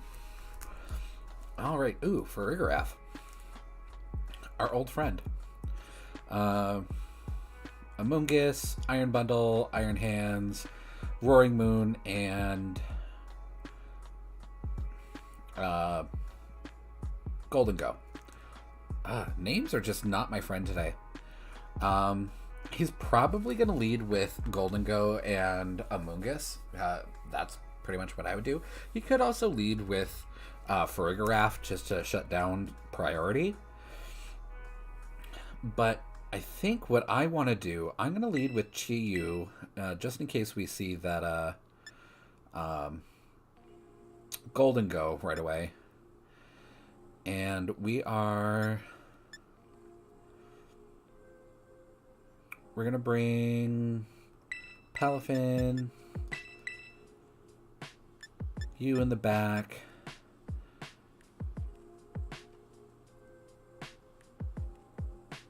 Yeah. I kind of don't want to bring in... this may be a mistake. Not bringing my good damage. I'm a little afraid of Gholdengo. And kind of Iron Hands, to be honest. Arcanine really shuts down their team, though, so I'm really hoping that Arcanine kind of does its job and shuts down their physical sweepers and kind of poo-poos on Amoonguss. Okay, so we see the Roaring Moon and Gholdengo. Again, I'm really anticipating Gholdengo to go Terra Steel.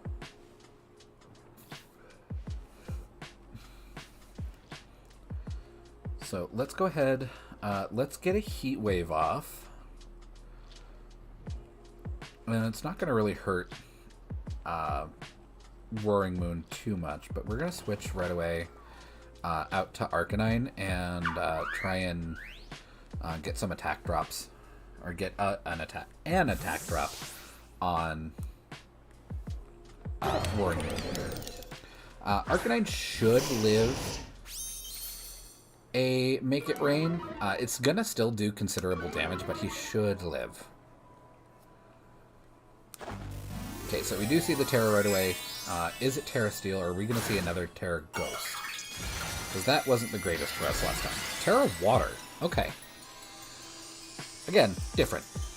Not what I'm used to seeing Gholdengo do. Oh, Roaring Moon sets the Tailwind. And we see a Shadow Ball. That's gonna hurt. Yeah, that hurt quite a lot. I'm not going to do a whole lot of damage to either of them now that they both resist it. I am... Should I Terra here and just Terra Blast into his Golden Go? No. I'm not going to do that. Yes, I am. Alright. I would like to switch, I think. There's not a whole lot that he can do against Ting Lu, so we're going to swap into Ting Lu. I do want to kind of preserve Arcanine so I can get that attack drop later on if I do need it.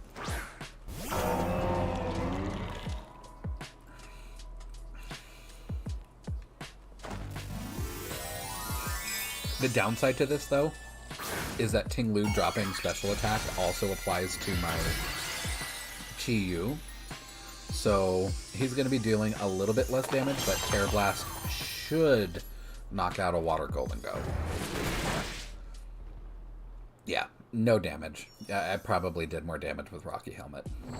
Nasty Plot. Okay, well, he's not going to stick around long enough to take advantage of that, so I'm not super worried.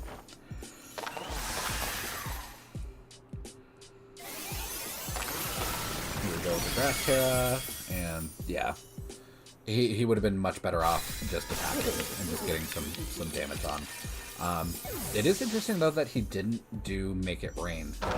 Usually that's all Golden Go does, is just make it rain.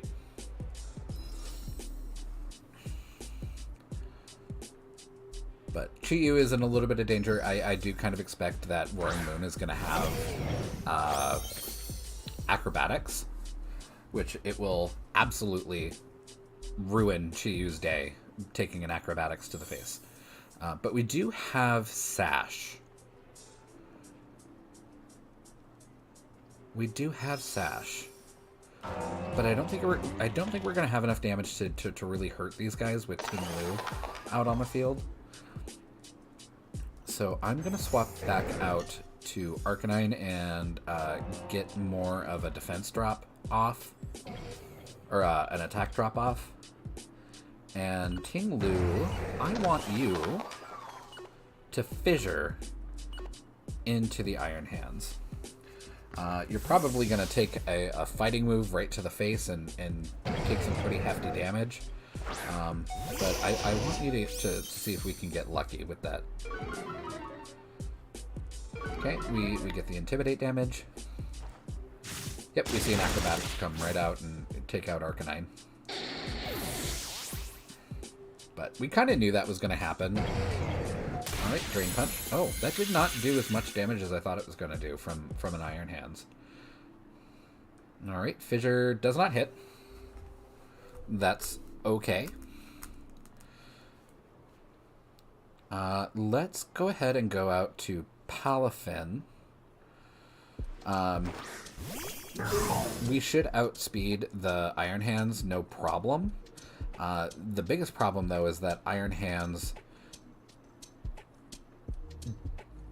I don't think even a Wave Crash is enough to take out Iron Hands. I'm going to go for it, though. We should outspeed, and we almost definitely outspeed. And we are going to... We're going to Rock Slide. I know we just failed the Fissure, but... Oh, I should have went for Stomping Tantrum. Oh, man. Well, Palafin, I guess, did its best. That really wasn't a great play for me.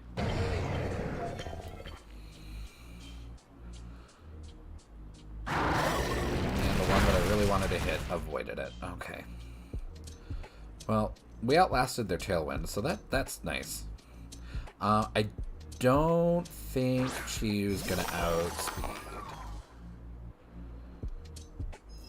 But we'll go for the Heat Wave anyway.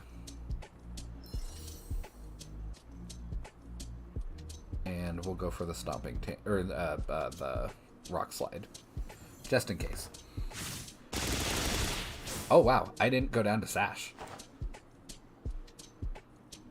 Oh my god. Why does it keep avoiding it? That's going to heal him quite a bit. More than Chi is going to do.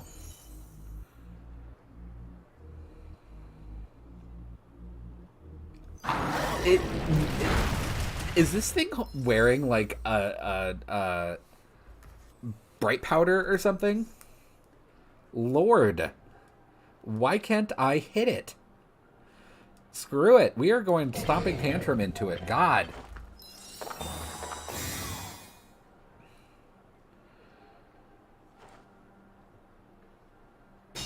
Ugh.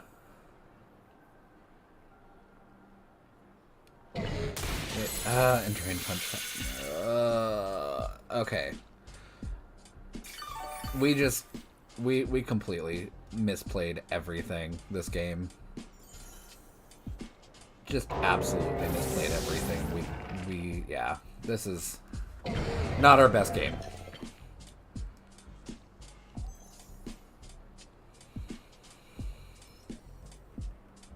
Alright. He's just gonna acrobatics and take me out. Yeah. He goes down. It's crazy though that the acrobatics didn't take me down to my Sash. So that Roaring Moon is like setup bulky just as setup, and acrobatics just for funsies, I guess. Which is weird. You usually see it as like a big damage dealer, not the support. And I think the frustrating thing too about that last fight was that he wasn't really doing a whole lot of damage. I just let him do whatever, and I didn't really answer anything that he was doing appropriately.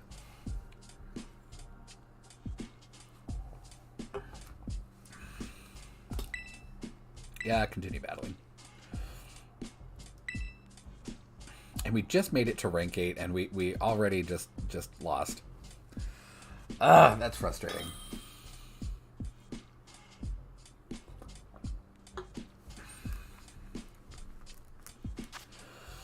All right.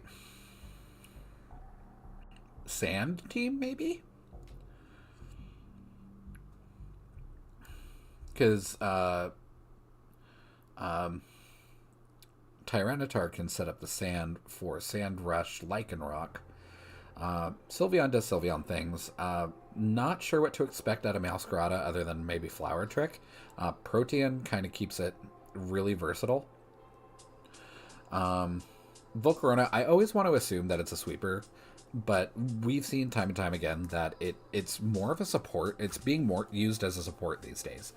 And then we also see Snot Dragon. What's it called? Can't remember names. But he's got gooey things going on. So I am very much expecting Tyranitar and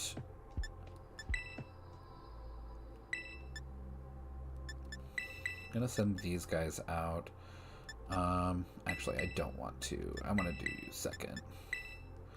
And you in the back. And Tinglu. Tinglu just to kind of shut down the special attackers. But I'm anticipating Tyranitar and Lycanroc to be first. Just to set up the sand.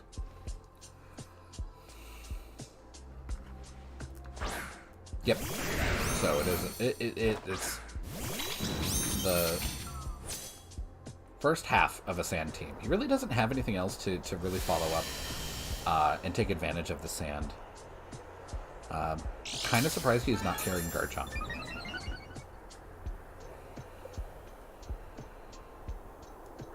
All right. So he can't use Excel Rock, so that's nice. I am going to go for the Trick Room, though. And I'm going to go for a Protect here, just to keep Armarouge nice and healthy. I don't expect a taunt from anybody, really. Lycanroc uses Rock Slide. Smart. Does do a good amount of damage to Indeedee. Tyranitar also uses Rock Slide.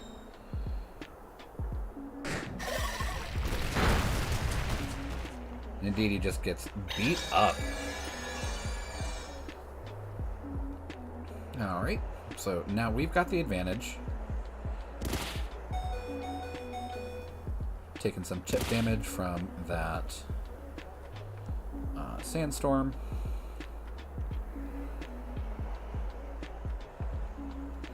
I'm going to go for a Protect here on Indeedee, and then I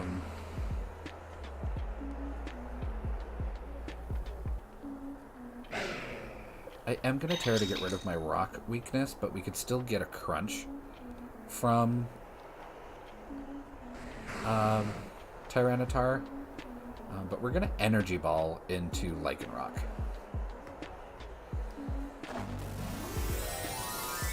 I think even if we do get crunched, I don't think it's going to KO. My Armarouge is set up to really, really deal well with physical damage.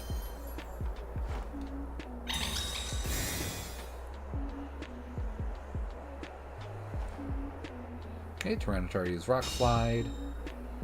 Of course, his Rock Slides don't miss. However, mine absolutely do. Oh, wow. Lycanroc lived. That's surprising. Okay, we get a Rock Slide off of Lycanroc. And it still hits Armarouge. Can't possibly miss for the enemy. That would be terrible. I'm going to go for the Psyshock onto Lycanroc, and then we're going to Protect on Armarouge just to stick around for a bit. It is also important to note, too, that during Sandstorm, rock types do have an increased special defense. So that's probably why Lycanroc lived.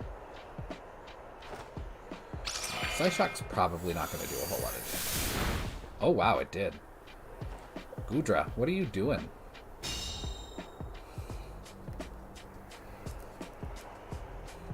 The downside, though, to using Protect and kind of stalling a little bit is that Sandstorm is going to take us down quite a bit, which is unfortunate. I'm going to go ahead. He's probably going to Rock Slide here.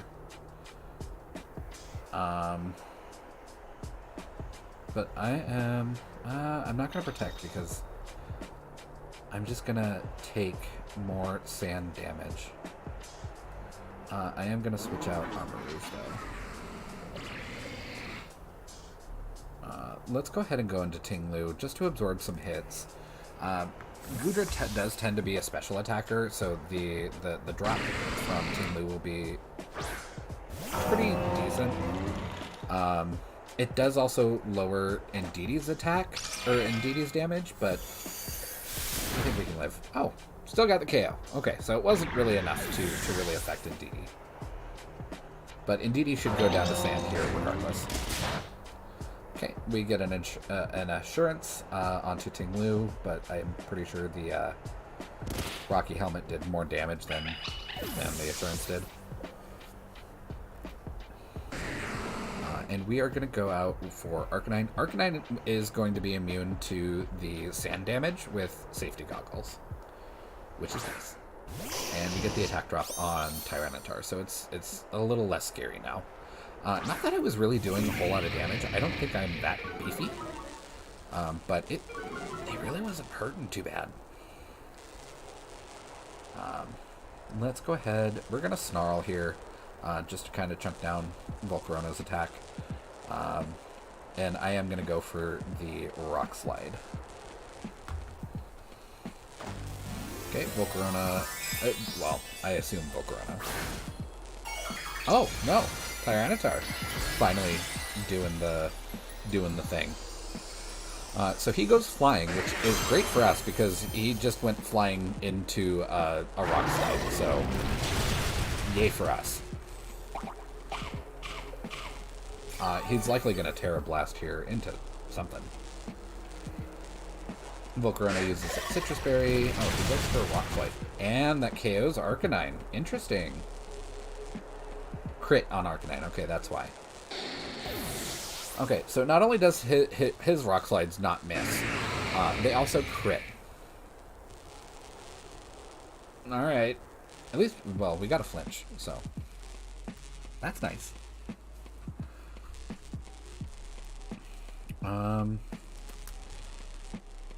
We aren't really doing as well as I would want to in this fight. And did we just lose our Psychic Terrain? We sure did. I'm gonna Expanding Force into... does that mean we also lost our... Yeah, we lost our, Expanding Force to Volcarona and Rock Slide. That means we also lose our Trick Room. Okay, Volcarona goes for Protect. Expanding Force. Again, doesn't hit double now that we don't have our... Okay, we see Ice Punch. Not a lot of damage. Yeah, I think Rocky Helmet's doing more damage than Tyranitar here.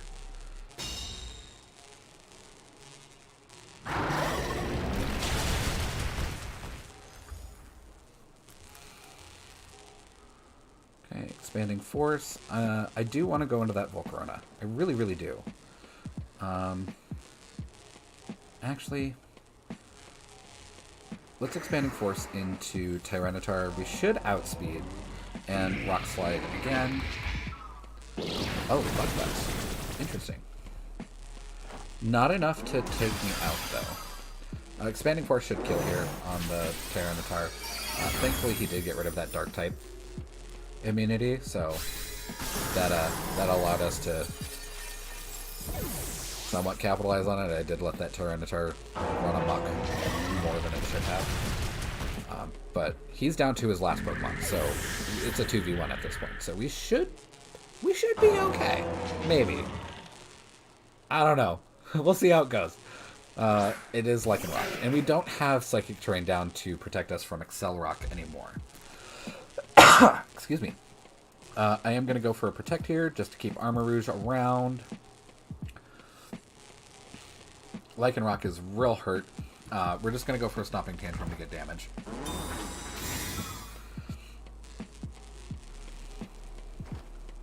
Okay, we see a Rock Slide. Really hoping we don't flinch here, because that would be kind of ruin my day.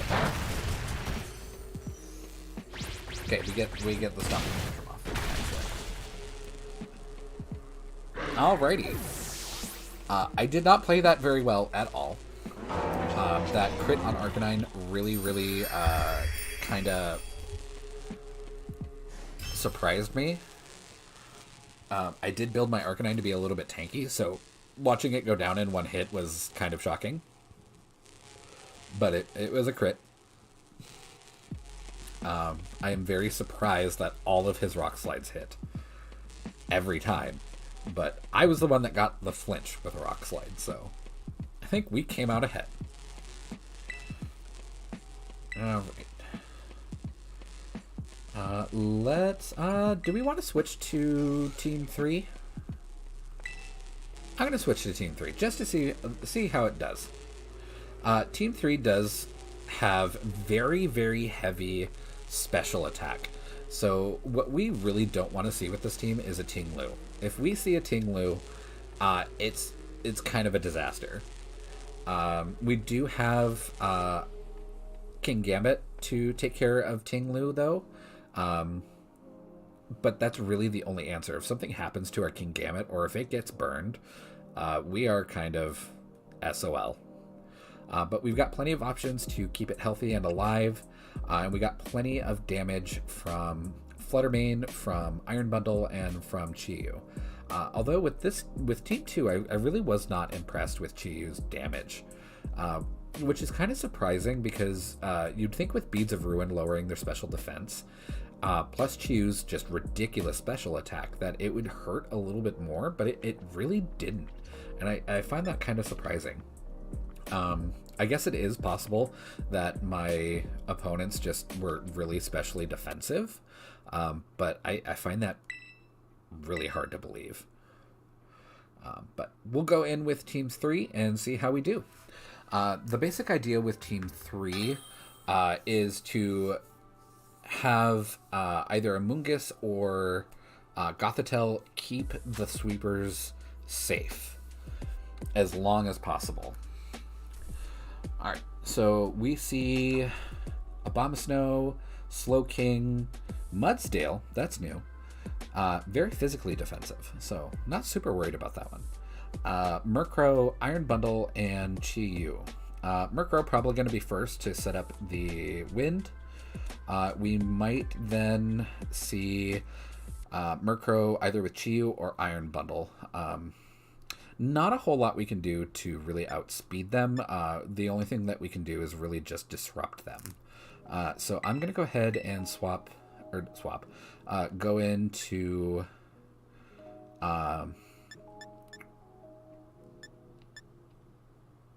wow, terrible with names. Amoonguss. Go in with Amoonguss, and I think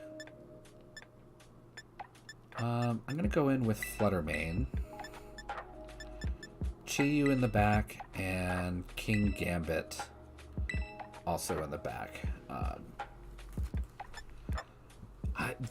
Really, the only defensive wall here that I'm really worried about is Slowking. And King Gambit should be able to take care of Slowking. Should be, but we'll see. Our King Gambit is Terra Flying, specifically to murder mushrooms. So, Slowking and Iron Bundle. Huh. Is he gonna Trick Room? That would be interesting if he Trick Rooms. I don't really know what his plan is here. Probably going to see an Icy Wind come from Slowking, though. I'm thinking, anyway. I'm going to go ahead and Spore the Iron Bundle. He's probably going to put a very healthy amount of damage onto Amoonguss, either with Freeze Dry or Blizzard. And we're going to go for a Dazzling Gleam. Actually, yeah, we're going to go for a Dazzling Gleam, see how much damage we do. If we really don't do a whole lot of damage with Dazzling Gleam into Slowking, which I kind of don't think we are going to, then we'll switch out for King Gambit, I think. Somewhat healthy amount of damage. Oh my god, Chilly Reception. All right. All Chilly Reception does is it sets up snow and switches out. It's basically Baton Pass, but less useful. I wonder if Chi-Yu's gonna maybe be Terra Ice, I guess? I'm not really sure. Well, now Iron Bundle has a defense bonus, so that's not great.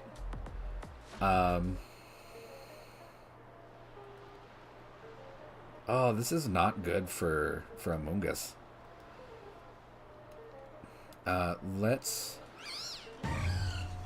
He's probably going to do some kind of ice shenanigans and fire shenanigans into Amoonguss. We really don't have a good choice other than to switch into Chi-Yu, which is really unfortunate. But we are going to Dazzling Gleam.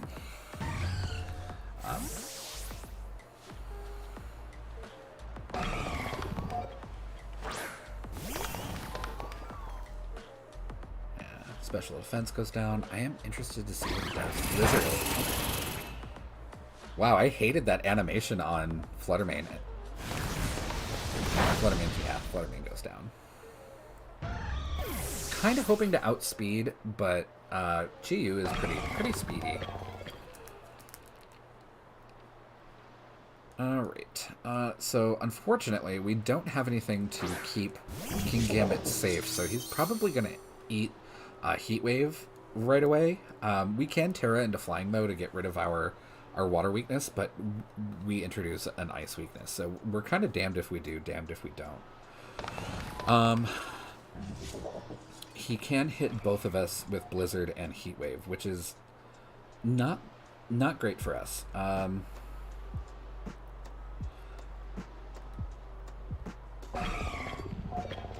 I guess I really don't have any other choice but to just Heat Wave and just do as much damage as I can. I'm going to go ahead and Terra, hoping the Blizzard misses. And we are going to Brick Break into Iron Bundle.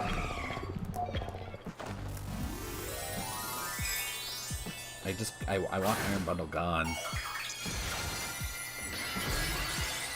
So I really hoping that Blizzard misses here. Although I think in Snow, Blizzard has 100% accuracy. I'm pretty sure of that actually now that I think about it. Oh, he goes Hydro Pump. And it hits anyway. So Chiyu goes down. So we're kind of good there. We're gonna take neutral damage from this Heat Wave. Still a good amount of damage. Wow, it did nothing. Okay.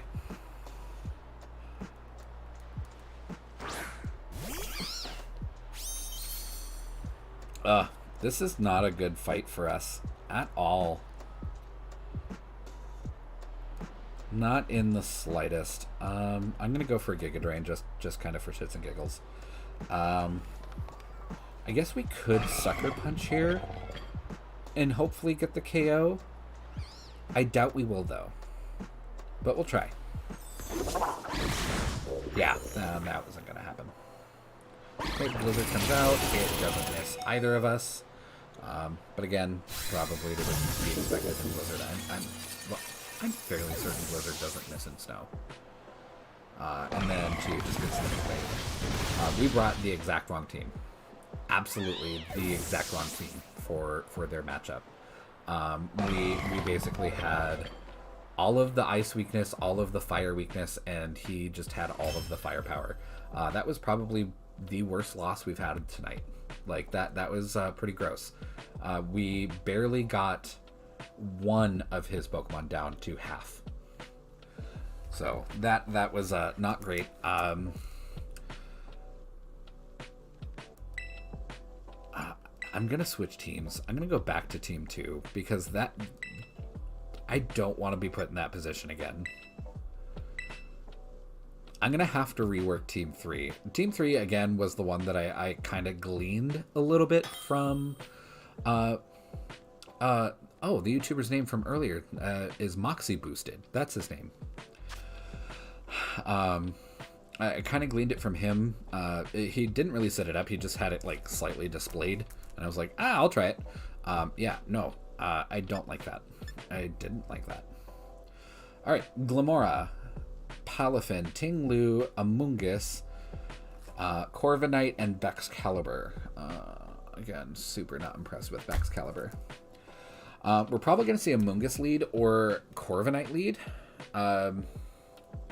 He has really good leads, actually. He's got 4 really good leads. So that's actually pretty difficult to really put my finger on what he's going to do. Fortunately, they're all physical attackers except for Amoonguss, which is not a physical threat, or which is not a damage threat. So we're going to go into Armarouge and Indeedee. I'm going to bring in Ting-Lu, I think. Yeah, we're going to bring in Ting-Lu. And we're also going to bring in...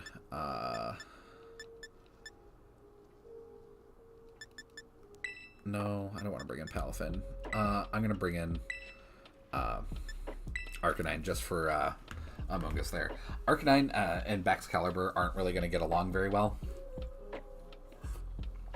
Arcanine really has nothing to use against Baxcalibur except for Snarl.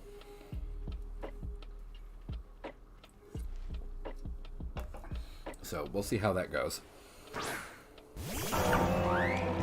Ting-Lu and Palafin. He could Ruination here, and then Palafin could just clean up Indeedee. Although, I don't see Ting-Lu's really carrying a whole lot of... carrying Ruination terribly often. So, I think what I want to do... I don't want to Terra just yet. I don't think. I'm going to go for a Protect here. And I'm going to try... I'm going to try and get the Trick Room off, but I think that really ends up benefiting Ting-Lu in the long run. But if Indeedee lives, we should be able to flip turn. Okay, right into the Protect. So, okay, the Throat Chop does so much damage to Indeedee. Oh my god. But we are able to get the Trick Room off. So that is good for us. I would say I want a Terra here, but I really don't. I'm going to go for an Energy Ball into Palafin. And I'm going to go for a Follow Me. Actually, I'm going to go for a Protect on Indeedee, trying to maybe bait out that Throat Chop from Ting-Lu again, and hopefully he just Throat Chops into the Protect. Okay, well, let's see if we do a whole lot of nothing this fight. Okay, we get an Earthquake from Ting-Lu. Does this really hurt? Wow, okay, that really did hurt. And it was a crit. Man!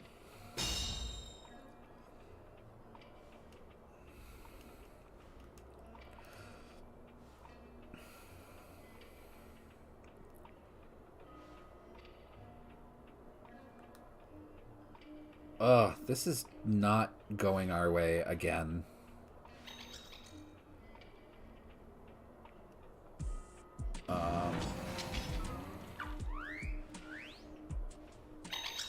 I'm pretty sure Ting-Lu is slower than us.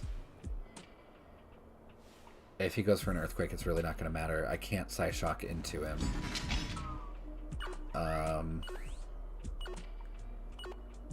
Can I swap? I'm going to swap for my Ting-Lu. Maybe Indeedee can come back and do something productive later.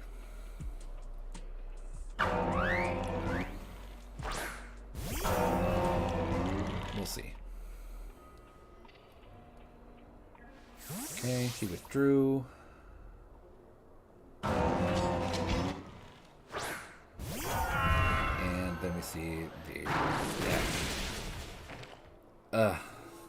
Okay, so we have a hyper-offensive Ting-Lu, which wasn't really expecting, to be honest. Who runs Ting-Lu as hyper-offense? Oh, that's frustrating. That's really frustrating. Let's get some of the attack drops on these guys. I'm so sick of them.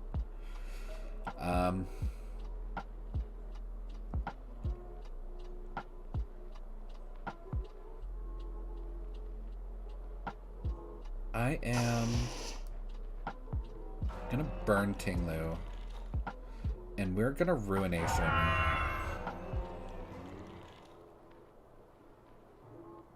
The Baxcalibur, because that's really all of the damage that we can really do to Baxcalibur.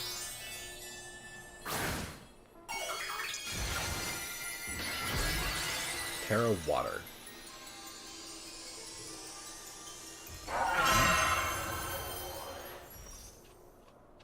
Ruination goes out. Takes him down to half health. Earthquake. Icicle Spore. 2, 3, He must be using loaded dice. 4, 5. Really, nobody really uses that move unless you have skill link, which of course Baxcalibur doesn't. But loaded dice really increases your odds of landing up to 5 with those repeating moves. I'm gonna go ahead. Again, we really can't do a whole lot against him. I'm gonna swap for Indeed. I don't want to swap in for Indeedee because I want to put the Psychic Terrain back down. So let's go for a Protect for Arcanine. And then let's go for... I'm going to be gross, and I'm going to go for a Fissure on Tinglu. I'm kind of hoping this Fissure lands, because the haven't had much go for me. This it doesn't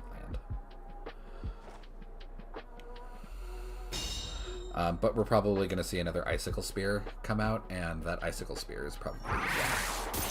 1, 2, 3, 4.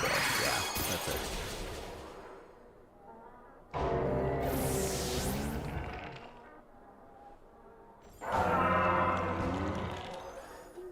Okay.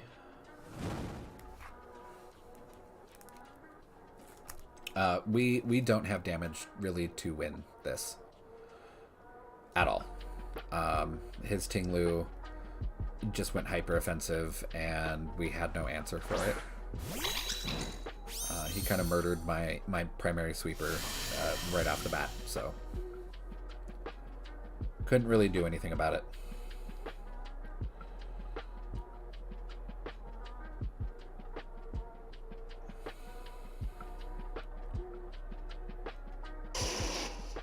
Gonna Snarl.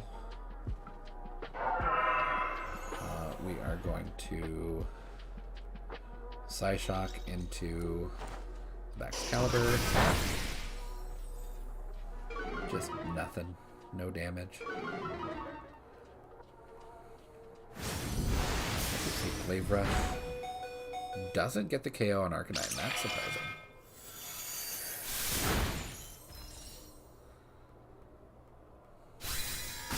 Although, again, I wonder what the benefit was to Terra Water. Yep, Throat Chop comes out.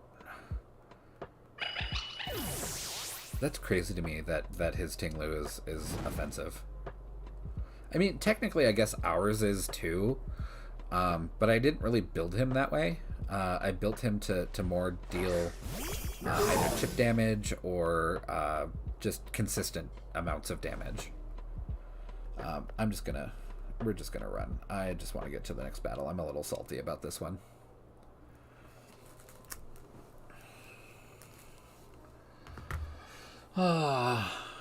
Really, actually, I'm kind of salty about our previous fight when we brought Team 3 and it just got steamrolled. Like, we barely did half damage to one of his Pokemon, and it was a sweeper, and a frail sweeper, and we barely did half damage to it.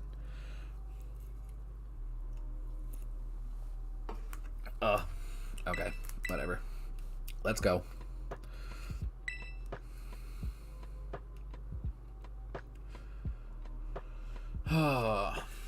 Yeah, we are not doing super hot. We've got 10 wins, 10 losses.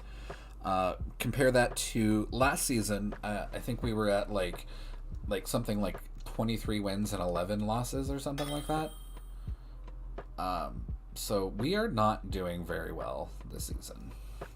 And it's not necessarily, I really don't necessarily think it's the Treasures of Ruin that are really like disrupting the meta at all or anything like that. I think really what it is I just don't know how to use them very well. So I don't think I'm using them effectively. Anyway, everybody's a physical attacker except for Amoonguss. I honestly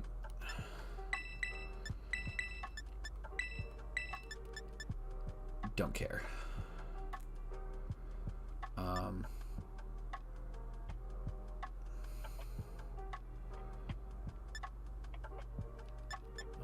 Do we bring Palafin or Chi? I'm gonna bring Chiyu.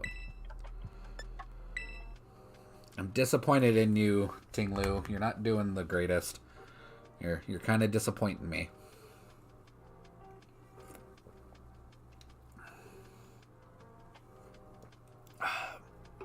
On the plus side, they're also fairly fast, except for Ting-Lu and Amoonguss.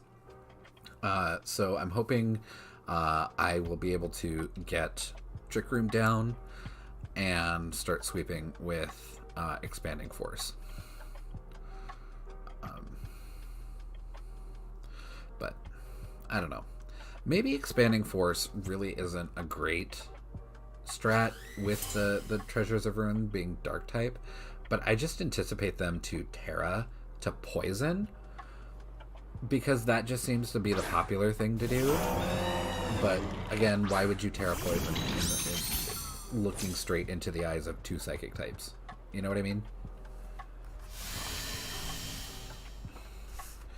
Alright, so we see Corviknight and Ting-Lu. Very defensive Pokemon. So not super worried about their ability to deal damage. I am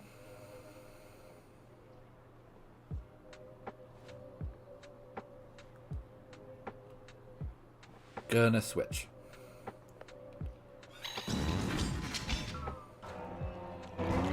And we are going... I'm not going to put down Trick Room. Not looking at a Ting-Lu. I'm not setting up for the enemy again. That was not my finest moment.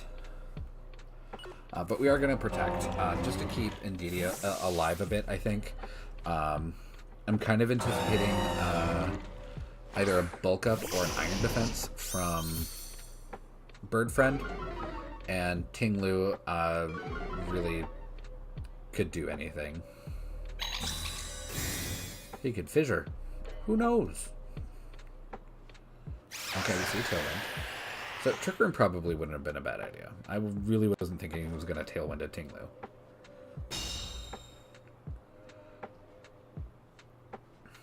Okay. That Arcanine into a... Is that a crit? It is a crit. Oh my god. Okay, so Arcanine just has a big sign on its head that just says crit me. Crit me good. That's how many crits Arcanine has eaten straight to the face? For no reason? We're going to switch to Chiyu. I'm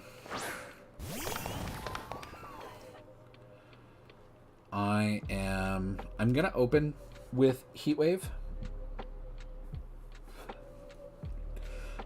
He's likely going to hit me with another Earthquake,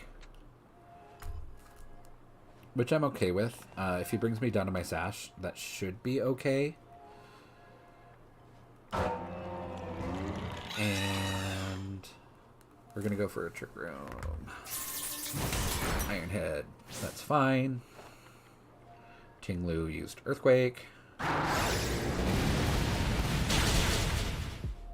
Doesn't bring me to my Sash. Maybe I should put something else on Chiyu, because I've been surviving hits way better than really I anticipated. I think maybe either Choice Specs or Choice Specs might actually be good. But we're gonna outspeed, so I'm gonna go for another Heat Wave. And we are going to go for a Protect on Indeedee, just to kind of keep it alive from Ting-Lu's nonsense. She's probably going to go down here, though. Okay, Earthquake.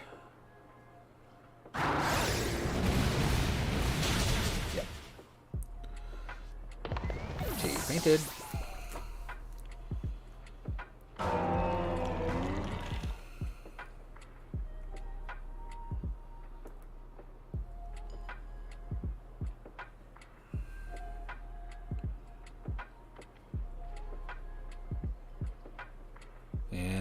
waiting for the opponent to make a decision. I really have no other choice. I am going to Terra here, and it's not a really great option for me, to be honest. But I'm going to Terra here. I'm going to go for an Energy Ball, hoping that that does bring down Ting Lu, at least hopefully with enough damage. And I'm going to Psyshock onto the Dragonite and just break that multi-scale.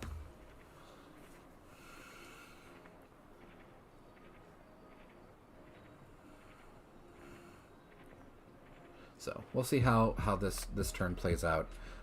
Ting Lu definitely I'm not using correctly because I have more.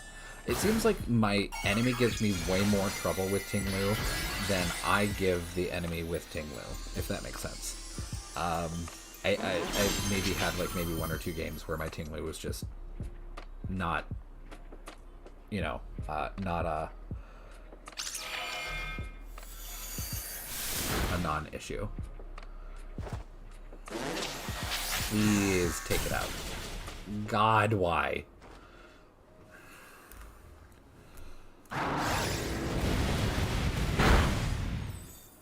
Okay, the enemy's Tailwind petered out, so that puts Ting Lu in a good position to be incredibly annoying.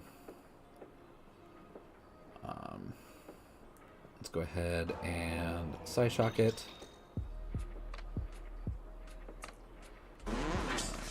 Yeah, let's just completely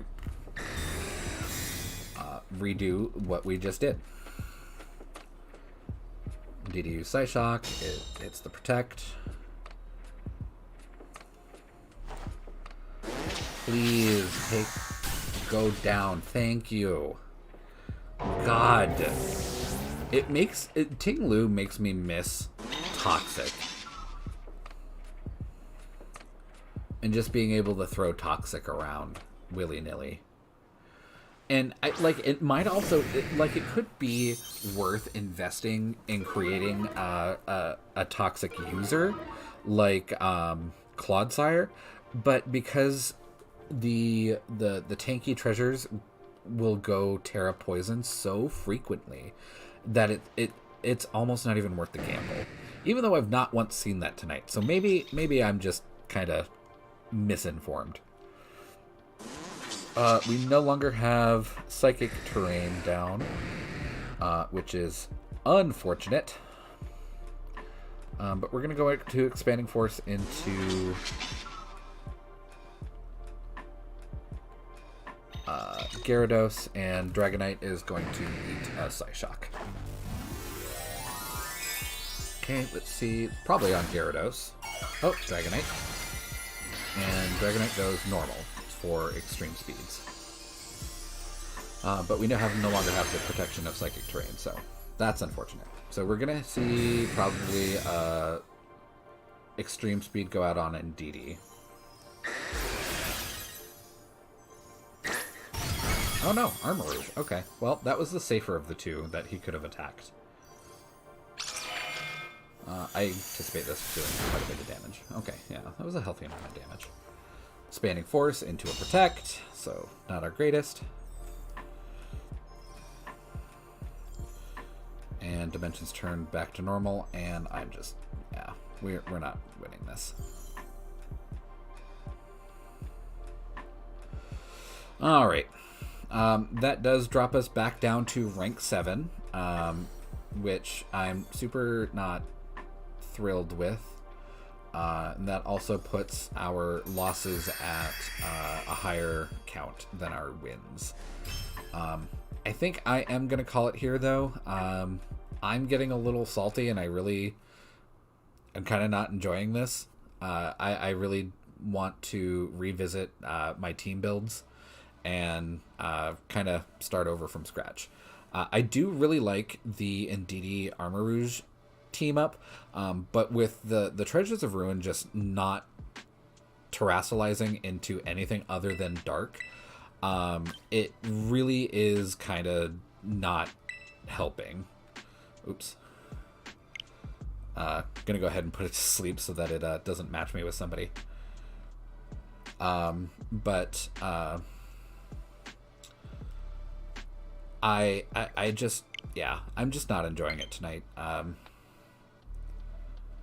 It was pretty good there in the middle. I think we had a rough start, pretty good in the middle, and then these last few fights have just kind of just soured the mood. So I think I'm just gonna call it here. Thank you for watching, and I will see you guys tomorrow, where I will be teaming up with my friend Mop in Scarlet, and now that they have the shiny charm, we can do some shiny hunts in Area 0 and see how that goes. So I will see you guys tomorrow night. Have a good one. Bye.